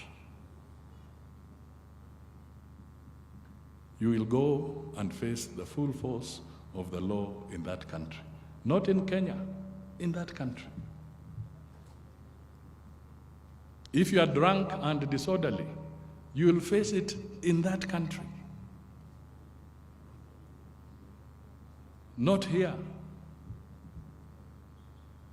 in that country.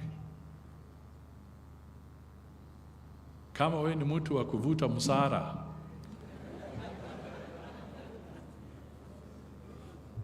mnanielewa? Kama wewe ni mtu wa kuvuta msara, ukienda huko na uvute msara, utashikwa na the laws of that country will apply. Hakuna mambo ya kusema ati naongea na ndugu yangu, nini. Then you must be very principled. You must pay your debt on time. You must pay for your rent on time. Kwa sababu hakuna mtu wafuliza huko.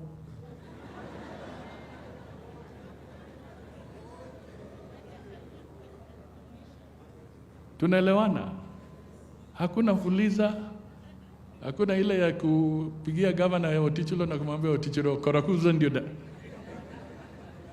da kuminika. Hakuna. The discipline, the work ethics in those countries are such that you must dedicate yourself and then do what you have to do. But Kenyans, the truth be told, have been doing very well, comparatively. So let us not slide from where we have pegged Kenyans. Let us build from there and take them even a notch higher so that the Kenyan labor force will continue to be respected wherever you go, and there will be high demand for you to work in those countries. This is the appeal I'm making to you.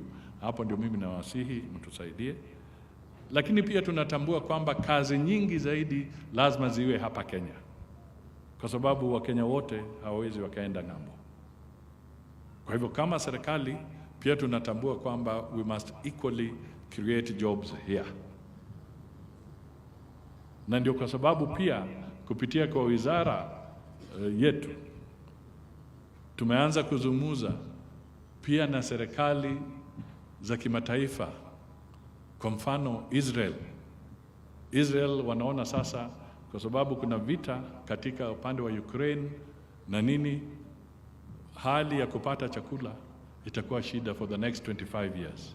So kwa mambo ya security pia wanataka waje hapa wafanye investment, wafanye ukulima hapa, wakuze chakula hapa, na kiende Israel tupate foreign exchange na kingine kiuzwe hapa. So there'll be also need for us to encourage foreign direct investment. Wetu wakienda, na pia tunataka wale wanaweka rasilimali hapa nao waje waweke hapa rasilimali. Kama ni granite factory, tunataka mwekezaji awe pale. Kama ni wale wanachimba dhahabu, kama hapa Mkijutu kwa rafiki yangu, mimi nimekuwa huko, ni shida. Mtu akienda kwa shimo ya Kijutu, anaenda anafunga matawi ndio apate oxygen kule chini. Na saa zingine hakuna hiyo, mvua inanyesha ndio huyo wamezama huko ndani. Tunataka wawekezaji ambao wataleta safe mining practices katika taifa letu. Safety iwe kitu cha muhimu, wapate dhahabu na kadhalika. Na investors wanakuja where there is peace and stability.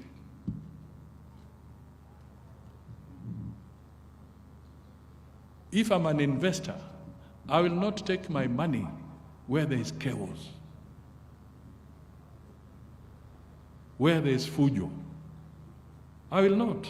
I would be a very stupid person to do that. So you and I must ask ourselves, what, on the other hand, can we do to make sure that we bring investors into our region, into our country, into our neighborhood, so that we can generate jobs also locally? capital is a very shy element, very shy. The moment capital senses danger, the moment capital senses violence, it runs away. So I want the young people of this country to really digest the comments I'm making today. Not just here, but everywhere. That we have to work together in a unified manner to move forward. Today, earlier, we had to speak to the teachers of our country and the county. They were exercising their constitutional right to raise concerns about their working conditions. That is how it should be. They did it peacefully. They spoke to it. They gave us their petition. And we acknowledge that it is something I will take up at cabinet level to see how we can resolve this matter. That is how we mature in democracies. And a mature and solid democracy attracts capital. A violent and reckless society chases away capital. We have 10 million young people who need jobs. We will not get them jobs if we are chasing away capital.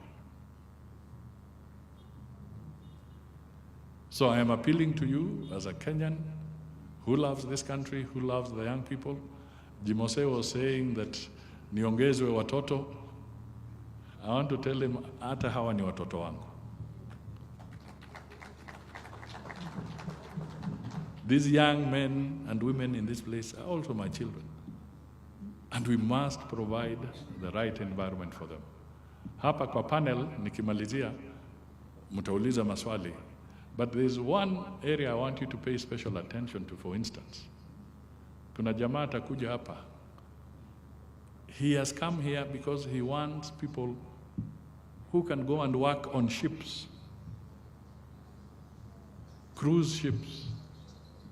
And he's looking even for teachers to go and work on those cruise ships.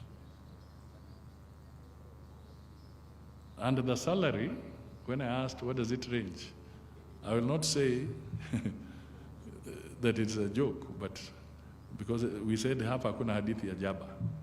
But he says, mwalimu working on a ship can earn between 250,000 to 400,000 Kenya shillings.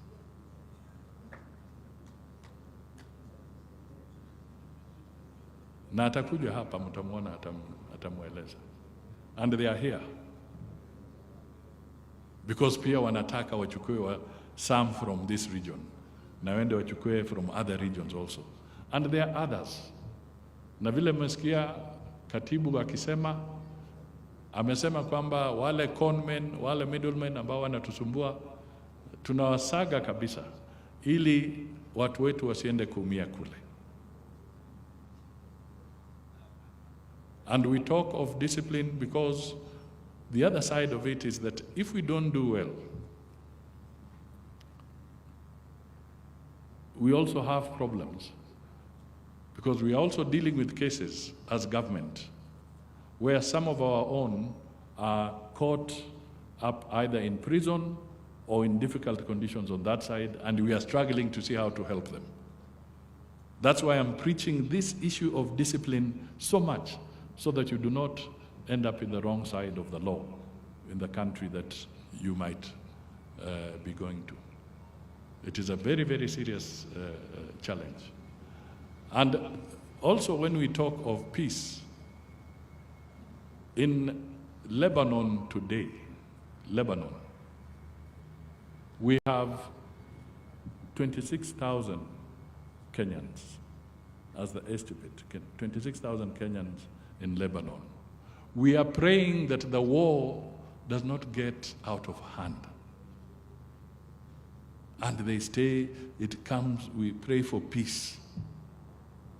Because you young men and women here, just imagine if it gets out of hand. We are making contingency measures, but can you imagine how difficult it can be to, if war gets out of hand, the Kenyan lives will be in danger, and we will have to struggle to see how to bring them here, and we will be accused that nyinyi wa Kenya ama serikali haifanyi chochote.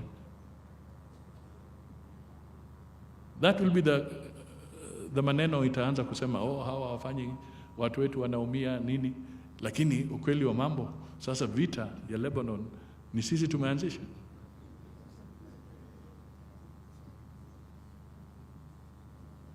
But we are worried. We are worried. And they're earning something. They are sending to their families. They're educating their children. So we are worried. So mkiona mimi nahubiri amani, amani, amani. Mirembe, mirembe, mirembe. Hapa, it's not a joke. Mumbula abandu betu. Mumbula. Viko vinyusi bebe Middle East. Riheri tegario siritorio dinduta kabisa. Mutebande musurana gabe madoto. Nacho chigira kumuroma kumunye nimbolande muhenze mangana gaburai.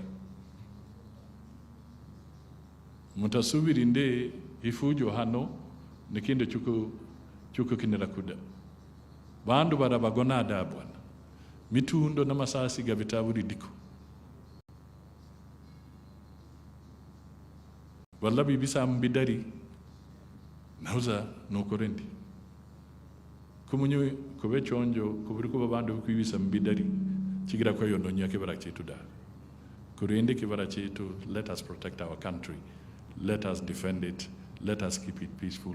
And then we'll create jobs and opportunities both here and beyond.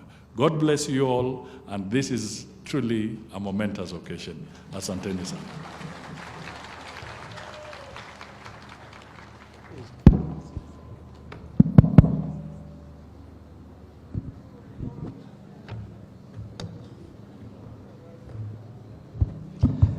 Thank you very much, Your Excellency, for that very inspirational speech, in which I need the seats and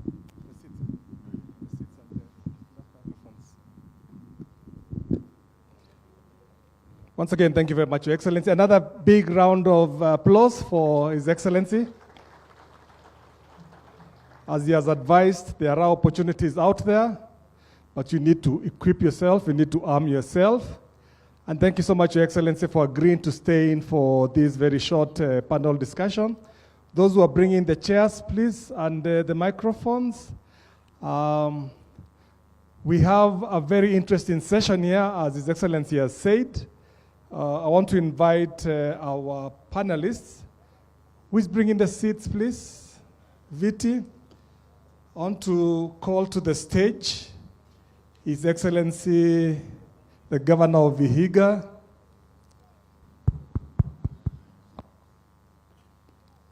the PS for State Department for Diaspora.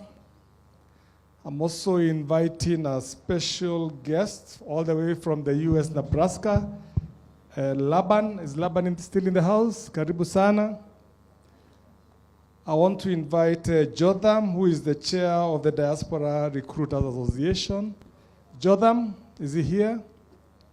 Please, karibu. And of course, the gentleman that His Excellency has talked about, Kemandi, who will be talking about jobs in the cruise ships.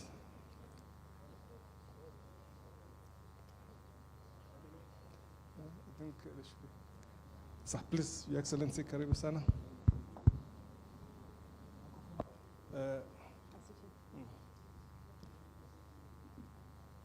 I think we're good. Where's Kemandi?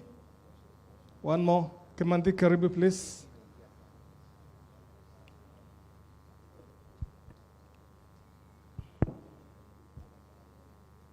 Okay, one more seat, please. I need mine.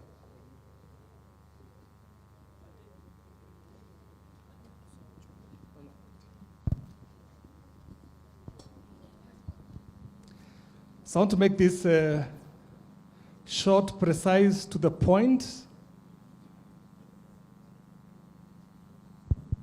P.S. Roslyn Jogu, you are the creator of these job fairs. Can you tell us what these young people should be expecting when they leave that gate? What is it that they should have done? And why do you think Kenyan labor is in high demand out there? What is it that we have that we take for granted? Thank you for that question. So let me start with the second question. Why is Kenyan talent so well sought after? Why do people want to hire Kenyans? For various reasons. One, and my boss, the Principal Cabinet Secretary, has already talked about Kenyans speak very good English, which means they are sought after in very many parts of the world. People are looking for somebody who can speak and they understand. Even across the continent, Kenyan English is much easier understood by many people as opposed to, say, the Western African accent or the Southern African accent. So this is one of the things that we have found is what people are looking for around the world. Secondly, Kenyans have a fantastic work ethic, or what young people call kujituma. They show up, they work hard, they keep at it, and that has become a big part of our brand, why people are looking to work with Kenyans. Earlier today, the Principal Cabinet Secretary talked about the Kazi Majuu program, where students from, well, in this region, and other places have gone to the UK to work. On that particular program, students or young people went to work in the UK. They worked for about 1 month and the recruiter came back for more. He said, I have not seen people who work this hard and have such a fantastic attitude. So that's another thing. A third thing is that Kenyans are well educated. They have a skill that the global labor market is looking for. If you're looking for healthcare workers, Kenya has healthcare workers. Now we have, I don't know how many KMTC colleges, for example, probably one in almost every county. I think there are only 2 counties that don't have a KMTC college, which means we train a lot of healthcare workers. And that is a skill that is really in demand across the world because, as we have heard today, while Kenya has a very youthful population, the rest of the world has an aging population. So if you're Japan, or you are Germany, or you are Canada, you have high healthcare needs because a lot of your population is older. And so that's why you see a big recruitment always of nurses and other healthcare workers. If you're talking about hospitality, we've been training hospitality workers for a long time. And they have worked not just here, but within the African region, in the Middle East and other places. So we have the skill that the world is looking for. We have the skill, we have the work ethic, we have the education, we have the advantage of speaking English. Tukona kujituma, so people are really showing up and doing the work. But one of the things I think we don't think about a lot, but that we are seeing is an important part of our brand, is that Kenyans are used to living in a multi-ethnic, multi-religious society. So when you go to a country which has a faith different from yours, it doesn't surprise you because as you grew up in school and so on, there was someone who was a Christian, there was someone who was a Muslim, there's probably a Hindu in your class, and so on. So these things don't seem to shock Kenyans, and so that makes them a very good international worker. So that's to answer your first question. And your second question was on... When these young people... When they walk out of here, yes. What should be the expectations? Very good. So if you've come here, my hope for you, or when we conceptualize these job fairs and said, let us take them to the young people around the country, this is what we hope to do. We hope, one, you will have information about labor migration. What are these diaspora jobs? I hope you have understood by now. You've walked around and gone to the various tents and found out, what are these diaspora jobs? Is it just housekeeping? Is it just drivers? Is it just butchers? What are these diaspora jobs? Does it have to be on land, or can it also be at sea, and somebody's going to be talking about that? So what are those? I hope you've understood, and if you haven't, after this session, please go through these tents and find out what are these diaspora jobs. Secondly, find out information about how do I know about these opportunities? Where are they to be found? The various agents, but also the various government agencies that are here will be able to tell you, where can I find information about diaspora jobs? What documentation do I need to be able to go? So we are here to give you a lot of information around migrating for labor, but also we are here to give you information about how to protect yourself when you go to the diaspora. And finally, as you probably have already experienced, there are jobs that are already available here. A number of the agents who have come here, wamekuja na kazi mkononi. And I know some of you have already done interviews here. So you've probably registered so that you can come back and they can call you later and say, okay, we have now an opportunity in teaching. We now have opportunities for drivers. We now have opportunities for chefs. We now have opportunities for plumbers. But also, I know that some of you have already done interviews here. Umekuja, you are ready, you spoke with the agents, and they were able to interview you. So get the information, get the connection, and get the job. Thank you. Thank you very much, PS. Before I give an opportunity to His Excellency the Governor, Laban, you have lived out there for a number of years. You are based in the US. What advice would you give these young men? What is the world out there looking for? What kind of talent is in high demand, so that as they make their career decisions, as they decide what they're going to study in college, what direction are you seeing the international labor market taking? And do you think as Kenyans we are good enough for that? Thank you, Balozi. As you've heard, my name is Laban Jugona. I've lived in the US for the last 25 years. I think some of the skill sets are some that are readily available here in Kenya. PS has just talked about healthcare. So that's a big area that people can start looking towards. Another thing we're looking at in the United States is the trades. Hapa mnaziita kazi za mkono. The trades are things like electricians, plumbers, carpenters, masons, HVAC technicians or refrigeration. And those jobs, diesel techs, drivers, mechanics, those jobs pay very well, very, very well. I just had Prime CS throw out a number here. And some of these technical jobs in the United States start you off at about $65,000 a year. So those are jobs that can make a difference in your life, but also have impact in our communities back here. So I speak about North America. I'm not very versed with other parts of the world, but those jobs are available and they're needed. I tell this to people all the time. We're just as desperate for people to work there, just as you feel as desperate to have jobs and opportunity. Thank you very much for that. Excellency Governor, you've heard what Laban has to say. Could you tell us what the county government is doing to, especially in the area of training? How are you working with educational institutions to ensure that we have job-ready graduates? And also, why should these recruiters hire somebody from Vihiga? What is so special about Maragoli? Tell us. Thank you for that question. First, I want to support what the Prime Cabinet Secretary has said. Discipline is very important.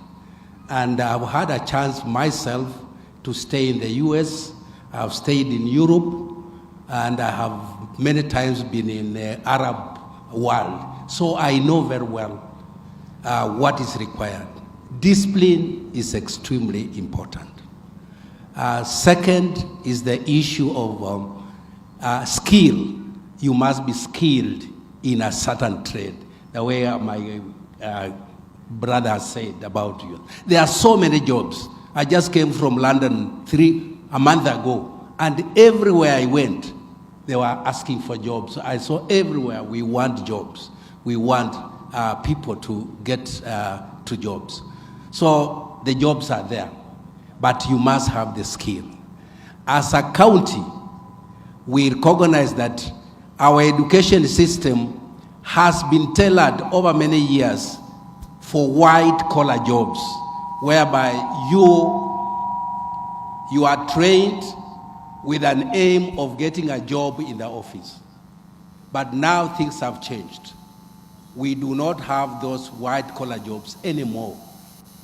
And therefore, as a county, we have taken a decision that we build more capacity in technical training.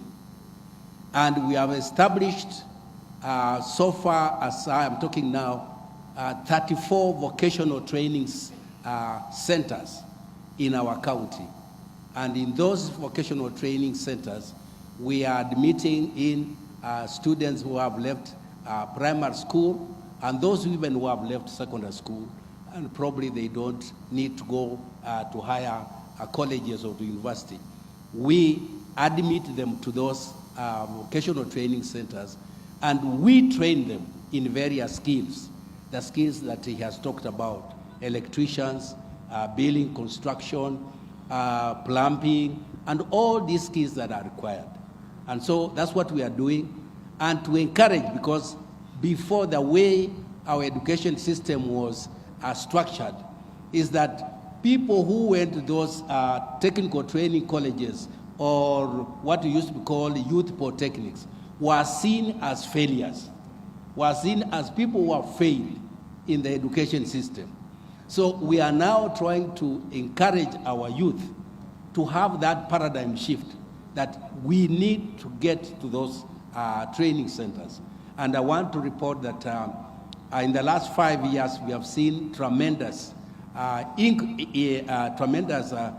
interest in those training courses. So I want to assure you that we have the training facilities are there. The challenge we have is that quite a number of youth still don't want to go to those training colleges. We have, I said, we have 4 technical training institutions, 34 vocational training centers, but most of our youth still don't want to go in those places. And for example, our vocational training centers are free. We do not charge any amount of money. And the trainings are there. We have put the machinery and everything that is required. So I would like to take this opportunity to encourage the youth who are here, even those of you who have gone to university and you have a degree, you can still get to these technical training colleges and youth vocational centers and train in a skill, because these skills are very important, and thus they are the ones that are required in terms of job availability in those areas. Thank you very much, Governor, and congratulations for all the good work you're doing in Vihiga. Jotham, you are the chairman of the Diaspora Recruiters Association. Unfortunately, there has been some media reports that are not very good for recruiters. I know most of you are good, but how can these people, when they're dealing with a recruiter, how can they tell a genuine recruiter and one who is not genuine? And secondly, the issue of cost. When you're dealing with a recruiter, do you pay them? What happens? What are the terms? I know the different jobs have different contracts, but could you shed light on those two issues, Jotham? Asante. All right, thank you very much for those questions. Now, the issue of knowing the recruitment agencies that are genuine, the first thing is to go to the National Employment Authority website, NEA website. There's a list of all the registered and licensed recruitment agencies there. So if, for example, ourselves, we are A&J Global, we deal with nurses and other jobs. If you want to know whether we are genuine, first go to that portal, search for A&J Global, an example. If we are there, you tick. Then if you're not there, then it means we have not been regulated to do business in the country. And you're likely now to fall in the wrong hands of fraud, especially on the journey of a migrant worker. Now, in terms of cost, different jobs come with different costs. However, globally, the discussion is about going the ethical recruitment way.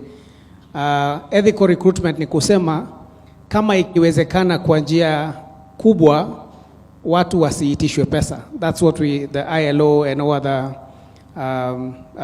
bodies that regulate recruitment will advocate for. However, different jobs, different employers out there will have different frameworks for recruitment. For example, mtu mmoja atasema, let's say someone is in Canada or is the US, they'll say, for a nursing program like what we run, don't charge even a coin. They will take care of the other costs. But in between, you might find there's something that you need to do to close the gap faster. For example, Prime CS, for us to be able to fast track the process of taking a nurse from Kenya to the US, they'll need to do NCLEX. So if a nurse wants to follow the normal process, they might maybe take a whole year before they follow the queue. So you've created, for example, a course, an online course for NCLEX, and they have to pay a certain cost, which is modest. If you don't want to go through that, then you go through the normal process, and then you're supported to do the NCLEX. So wakati unatafuta kazi, uliza yule anayekutafutia kazi, ni cost gani nalipa? Is it medical? Then how much is it? Ni cost gani ingine nalipa? And then of course you'll expect the person doing the recruitment has administrative costs. Anakupeleka VFS, anakufanyia nini. So you expect also some modest amount of money to be included in that. So I think that's what I would request the people who want to go abroad to keep checking and to question what are the costs involved and what do they take care of. Thank you. Thank you very much, Jotham. Now, Bwana Kimandi, people think that working in a cruise ship is a strange, most of us here have never seen a cruise ship. Some of us have never seen the ocean. So kwanza, the simpler question is, must you know how to swim to work in a cruise ship? Unajua utakuwa baharini, maji mingi, just a small, but now, what are the opportunities and what are the pathways? If you've talked about, I think the Prime CS talked about the issue that they are teachers. Do you need another career on top of just being a seafarer? And what are the pathways and what should these people do to work in that? Niwaambie kama lazima wajue kuogelea. Thank you so much for this forum, Bwana Prime Secretary and PS. Thank you so much. Now, for learning how to swim, it's not compulsory. In the institution, we will teach you how to swim. What we will teach you is a course called STCW, and mainly it will teach you how to survive in case the ship sinks. But then don't worry, the ship takes at least a day to sink, so high chances of surviving are very high. But in all honesty, you really don't need to know how to swim. So far, we have trained 850 people on the STCW course, and half of them don't know how to swim, and 500 are on board.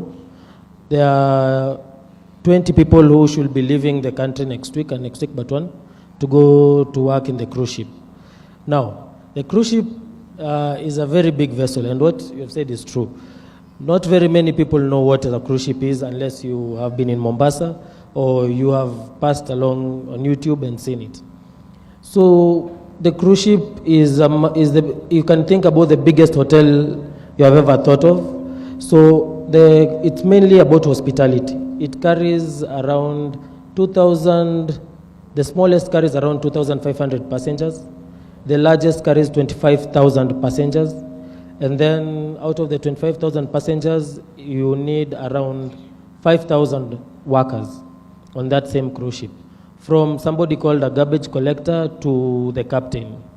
So the opportunities in the cruise ship are huge. And so far, we have 2,500 people on board the cruise ship in different faculties and stations. So generally, that is a cruise ship. You can check YouTube. These days, YouTube saves us all. So you will see the types of cruise ships, the types of companies that are there. And then now, if you're really interested in working in the cruise ship, contact us. Then the positions that today we have come with and that are available are teachers, and also there is a position called laundry attendant, and then there's a position called storekeeper, and lastly, yeah, those are the positions right now we have. And chefs, those ones we always recruit. We have never stopped recruiting chefs. So what you need is either experience or a certificate. You cannot just come and tell me nieke mali popote naweza fanya kazi. No, it doesn't work like that. So what you come, maybe let's say a laundry attendant. A laundry attendant, you have to have worked maybe in a dry cleaner, or you come to the institution, we train you with all the machines that you'll see in the cruise ship, and then now from there on, you can be able to apply for the job, and then we'll help you get on board. So we are working with at least 23 cruise ships, and so far we are working with the biggest recruitment company called Castaway. And we are also, as an institution, Premier Maritime is working with other recruiters who focus on the maritime department. And lastly, now for teachers, we have come to Vihiga so far, and thanks to Madam PS, we have 83 teachers who have applied so far. That's what have been updated right now. 10 have done their interviews. No, 20 have done their interviews. 10 have failed, and one is doing it right now. The others have passed. So if you pass your interview, the next step is now you apply. You give the passport, and also you do the STCW course, and then now from there on you'll be informed on the next and the next step. But generally, in 6 months' time, you'll be on board and you'll be earning the salary that you have been informed. So the work is not very difficult, and you really need to be disciplined what you have been informed, because in a cruise ship, you do one mistake, they drop you. Because, you know, we are competing with the likes of India, Indonesia, South Africa, Egypt, everywhere. For us, we recruit East Africa, so we don't only recruit in Kenya. So in case we have problems in Kenya, we'll go to Uganda, recruit Ugandans. So yeah, but right now we are really, really pushing for more Kenyans to go on board the cruise ship, because as we have been informed, our English is very good. We have very good work ethic, and also we really don't complain so much about work. And that's what the cruise ship likes. So the good thing is, I don't know if it's right for me to say this, but you get money and you're not taxed. But then maybe they'll come to that. So you can imagine you're getting your 400,000, but it's coming home direct. So as an institution, we are really focusing on also bringing those people who are working in the cruise ship to bring back the finances home. Because right now, most of them have really not invested in back here at home. So we are really pushing them to be able to learn that, you know, you can't be earning 400,000. You come back after 8 months, you have 1 million, but then there's nothing to show for it. You've spent it in Miami, or you've spent it in any other country. You're just coming back home to say hi to mom and then go back to work. So we are developing programs to be able to teach these people how to be able to use the money back home. So yeah, I think I've answered all the questions. Thank you very much, Bwana Kimanthi, for that But there's a certification you've talked about. See, can you tell them, you say slowly what it's called, one, and then to where can they do that test? So the certification is STCW. If you just Google STCW, it will bring down the whole, what exactly STCW is and why you need it. But for us as Kenya, we have the privilege from the government to ensure that every Kenyan does the course called STCW. You can get it in Premier Maritime Training Institute. We so far are the best people in the private sector, apart from Bandari, who are have the privilege of training this course. And we are pushing it to be Malta registered. That's now another section. But where you can get STCW is from Premier Maritime Training Institute. And also, it is important and it is also compulsory that you do that course before you go to the cruise ship, because that's how the government can be able to know how many people are on board the cruise ship, and in case you have a problem on board the cruise ship, it will come to your help. But if you do not do the course, then when you go on board, it will be very difficult for the government to come and help you, because they won't know you are in the ship. Thank you very much, Bwana Kimandi. Now, PS, the Prime CS spoke about the signing of an agreement with Germany next month. We have seen a trend that some of these countries that are non-English speaking seem to suffer a very big labor deficit. Countries like Japan, France, Germany, Austria. What's the government doing to ensure that we comprehensively benefit from an agreement like that of Germany? Because we could have the agreement, but so what are you doing about language issues? That's a good question. Yes, indeed, we are signing that. Is this better? Yes. Yes, indeed, we are signing a comprehensive migration and mobility agreement with Germany on the 13th of September next month, which we've worked very hard on between our department and the State Department for Labor to bring it to the table. But like any other agreement, it has to be, so government does the heavy lifting of opening up access to the market. Right, so we get the agreement. We'll be the first country in Africa to have this kind of agreement with Germany that says Kenyans can come and work. But Kenyans must speak German to a large extent, and that depends again on what kind of jobs you're taking up. So if you're taking up a job as a waitress, a teacher, a nurse, you need to speak more German than a person who is taking up a job as a mechanic.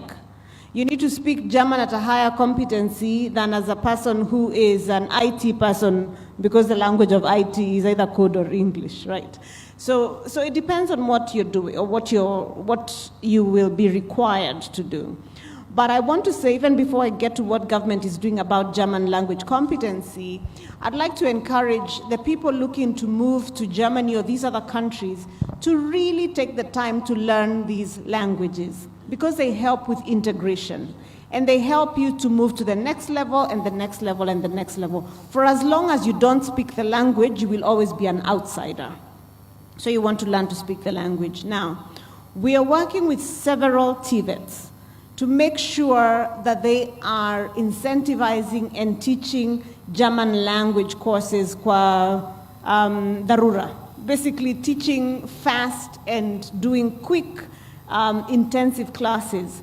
And earlier today, I think I also spoke to the governor, and I spoke to him about the need here in Vihiga and within the Western region for the TVETs that are available here to begin to offer German language, so that after we've signed this agreement, we don't lose out on the opportunities because of this language competency. One of the challenges we've had is the places or the numbers of opportunity to take the exam for the German language. The Goethe Institute is the one institute that offers the exam facility.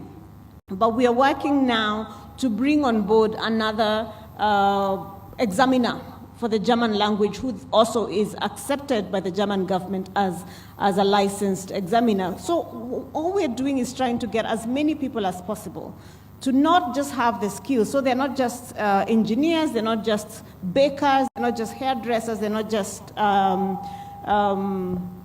drivers, but they also can move within that market because they speak the German language. Yeah. Thank you very much. As we wind up, I want you to make concluding remarks, and I want your concluding remarks to be on the last. I want you to look these young people straight in the face. Give them hope. A lot of them have finished school many years ago. They have no jobs. They're very skilled. What word of hope and what advice would you want to give them? I can see there's one man in question, but I want them to have that last word with a straight look to those young people. Give them hope and advise them. Let's begin with Ibu Laban. Thank you, Balos.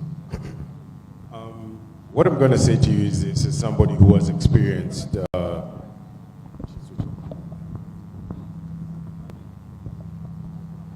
thank you. What I'm going to say to you as somebody who's experienced living in the United States for a while is, these jobs are for you. Don't look at them and think that you cannot get there. You have to be intentional, you have to be purposeful, you have to focus and have a plan. The plan begins at the TVETs. The plan begins with what you're doing today, preparing. Whether you're doing German on YouTube, whether you're trying to enhance your skill set by fixing somebody's car, it starts here and it starts now. But these jobs are for you. They're there and they're waiting for you. Thank you.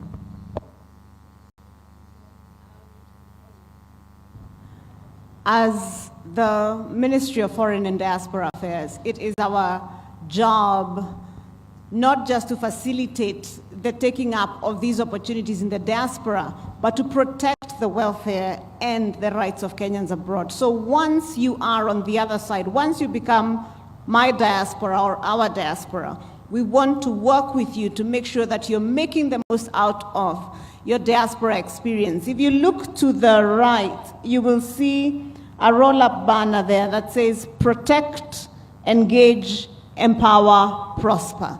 That's how we work. We work first by protecting our diaspora, and then we can build on the other things of engagement, empowerment, and prospering. So we are for you, we are here to support you, and we are here to work with you. Thank you, Excellency Governor.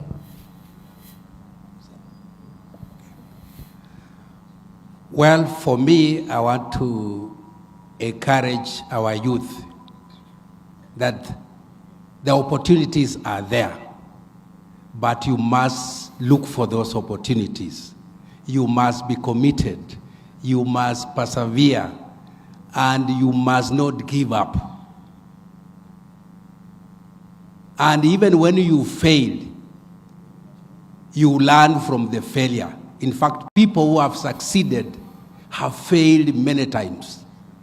So I would want to encourage you not to give up and be able to focus. As a county government, we are committed to build skills for you.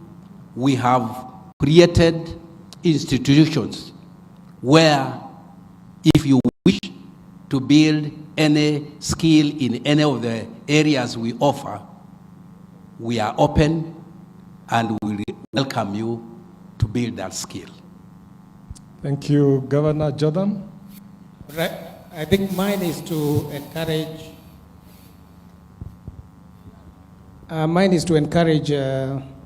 Those who've come here and those who are not here, your brothers and sisters who are looking for jobs. Don't lose hope. There's a gentleman called Steve Jobs who once said that you start with the end in mind and then over time connect the dots until they make a line.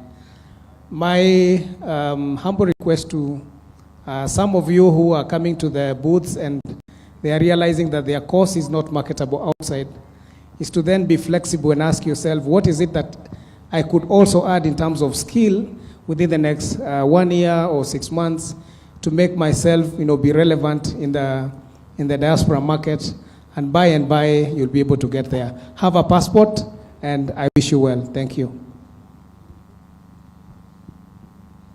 From my end, I will say I'm a youth.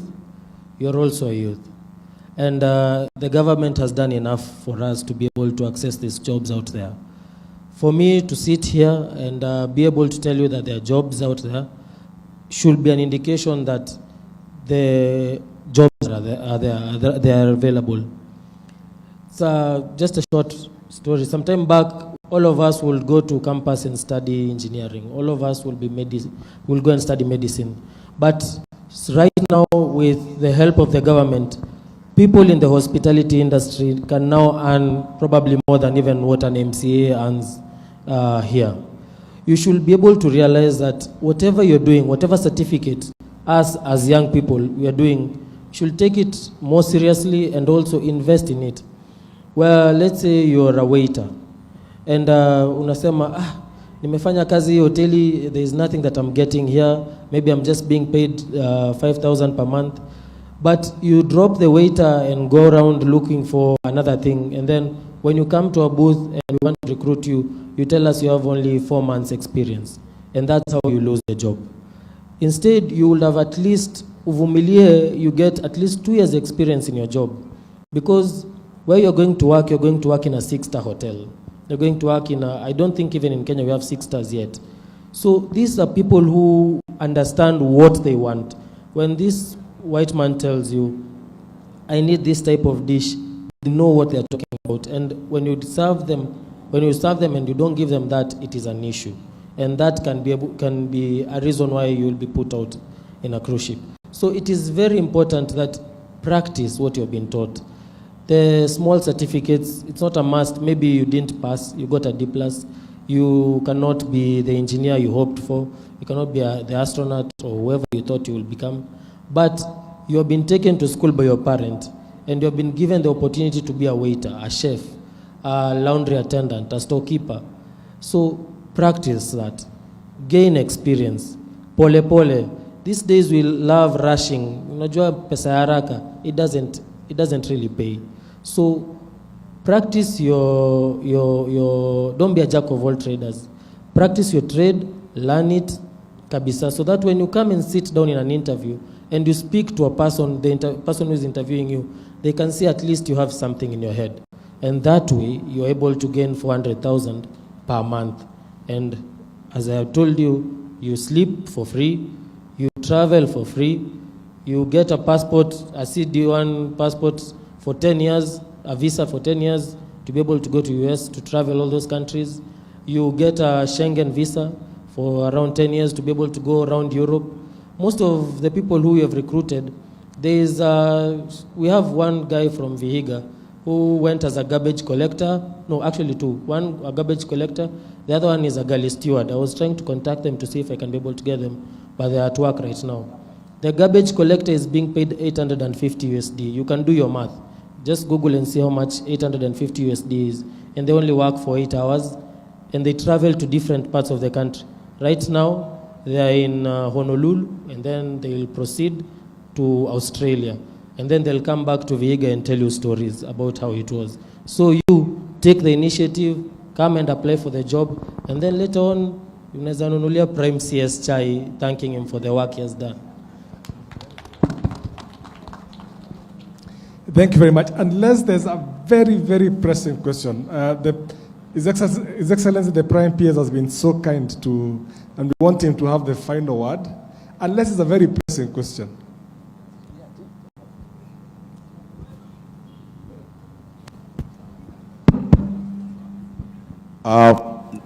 Prime Cabinet CS, the panel. I just wanted to compliment and give all people hope. My name is Newton Hinga. When the Prime CS was talking about jobs abroad, discipline, and everything, I thought he was talking about me. I'm a perfect example of what diaspora can give you. I am local, and I could help our people in that process being disciplined and all. I've been abroad for over 30 years, and I'm back here. And that's all. Thank you very much. Okay. Asante sana. 2 questions. We shall have Prime CS. Can you give us 5 minutes? Thank you very much for that allowance. We shall take 2 questions from this side and 1 from that side. 1 lady, 1 man, 1 lady, 1 man, then to Fugei chapter. It's random, so.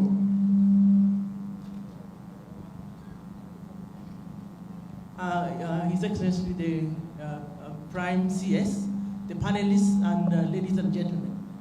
I shouldn't be speaking here because I come from CI. I've come this morning. My name is Mercedes Scholastica Majuu, and I'm MCA in CI. I learned about this meeting through the power of social media. This morning at 11, I got a forward, one of those WhatsApp forwards, and there the PS was talking about this event. And because I represent the youth in my ward, it's been a challenge. The issue of employment of youth is a big challenge. And I had to come here for them to listen and take back to them. So guys, you are really, really privileged to have this opportunity. And I'm hoping, Madam PS, that you will come to CI one of these fine days. I myself am a product of the diaspora. I worked in the diaspora and at some point and I came back. I know the power of this opportunity. There's job opportunity in the diaspora for the young people. You don't have to be choosy. At some point, you may have your degree in engineering, but because you have no job here, you should be flexible enough to take a job at any other manual job, because like you said, it's paying more than being here, hustling and having no job. So for me, is to appreciate this opportunity and to encourage you young people, please take up these opportunities seriously.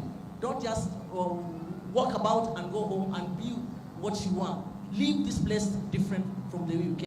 Thank you. Thank you very much, Mheshimiwa, for that more of a comment. Salimiana huko Siaya, asante sana. Tutakuja Siaya.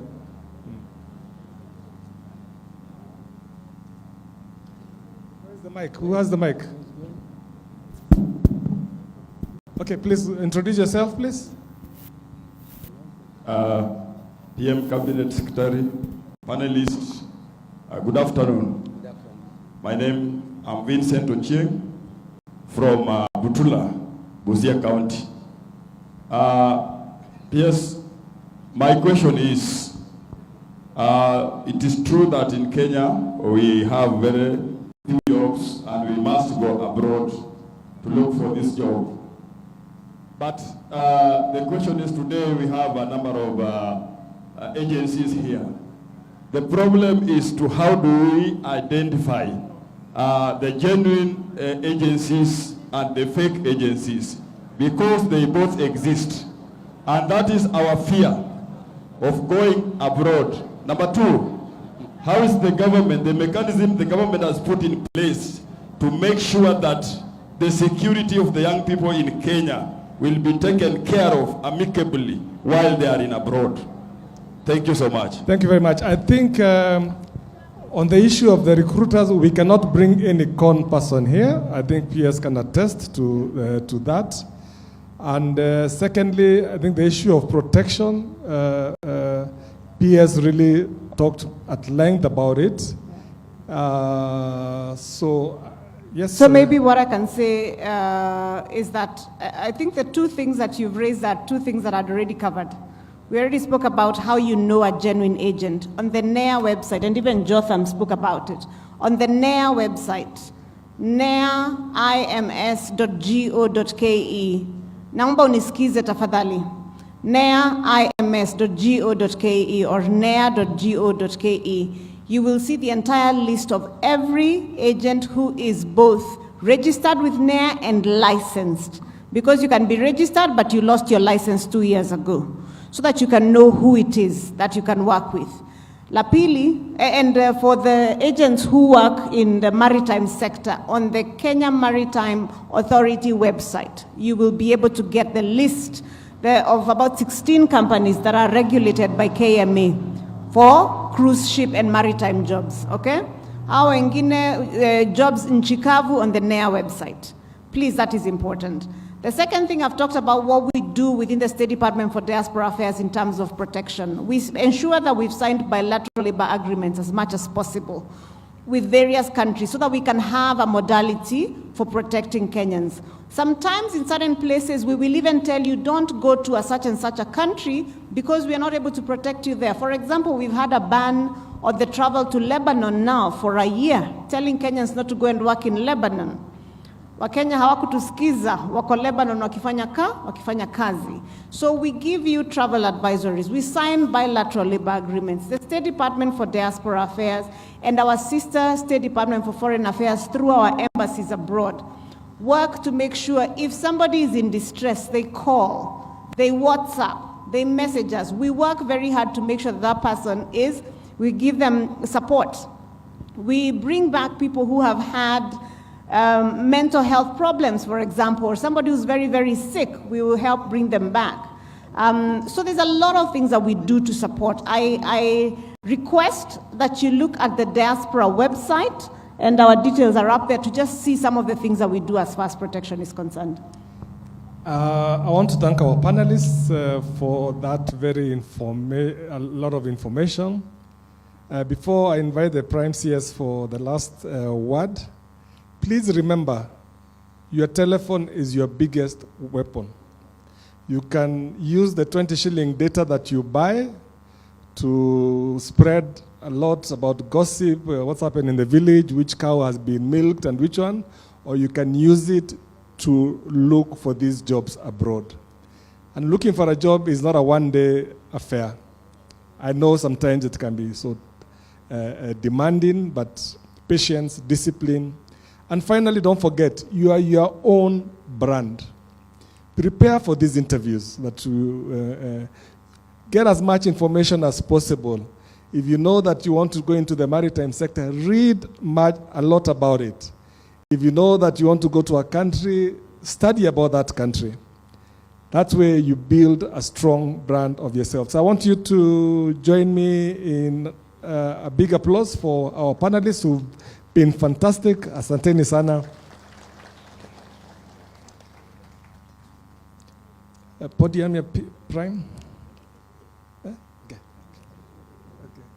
Karibu.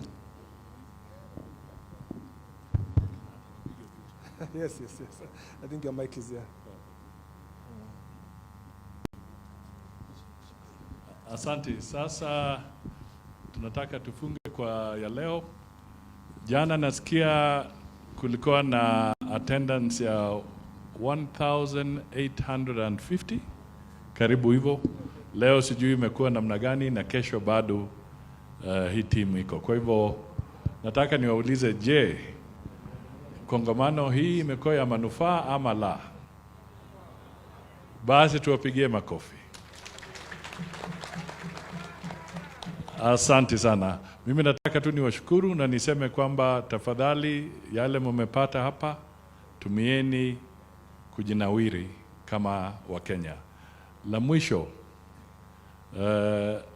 kwa wale pia ni walimu, ambao ni walimu, mmesikia kwamba pia kujifunza lugha kadhaa ni jambo la muhimu sana. Kama ni Kijerumani, kama ni Kifransa, kama ni Kiureno, yani Portuguese, kama ni Kiarabu pia, haswa Kiarabu. Wale wanataka kwenda Middle East ama Gulf States, kitakuwa cha manufaa sana kama unafahamu Kiarabu. Kispaniola, Spanish, kama unaweza zungumza pia utakuwa na bahati sana kwa haya maneno. Na pia Kiingereza tumesema, na hata Kiswahili. Kwa sababu Kiswahili pia kinatumika mara nyingi sana. Kwa wakati huu karibu watu nusu bilioni, almost 500 million people katika bara la Afrika wanaongea Kiswahili. Kwa hivyo kuna nafasi, wakati unafanya kile unafanya, pia jaribu kulenga lugha moja ambayo tumetaja hapa. Asanteni sana, tutazidi kufanya pamoja na Mungu awabariki mkirudi nyumbani. Asante.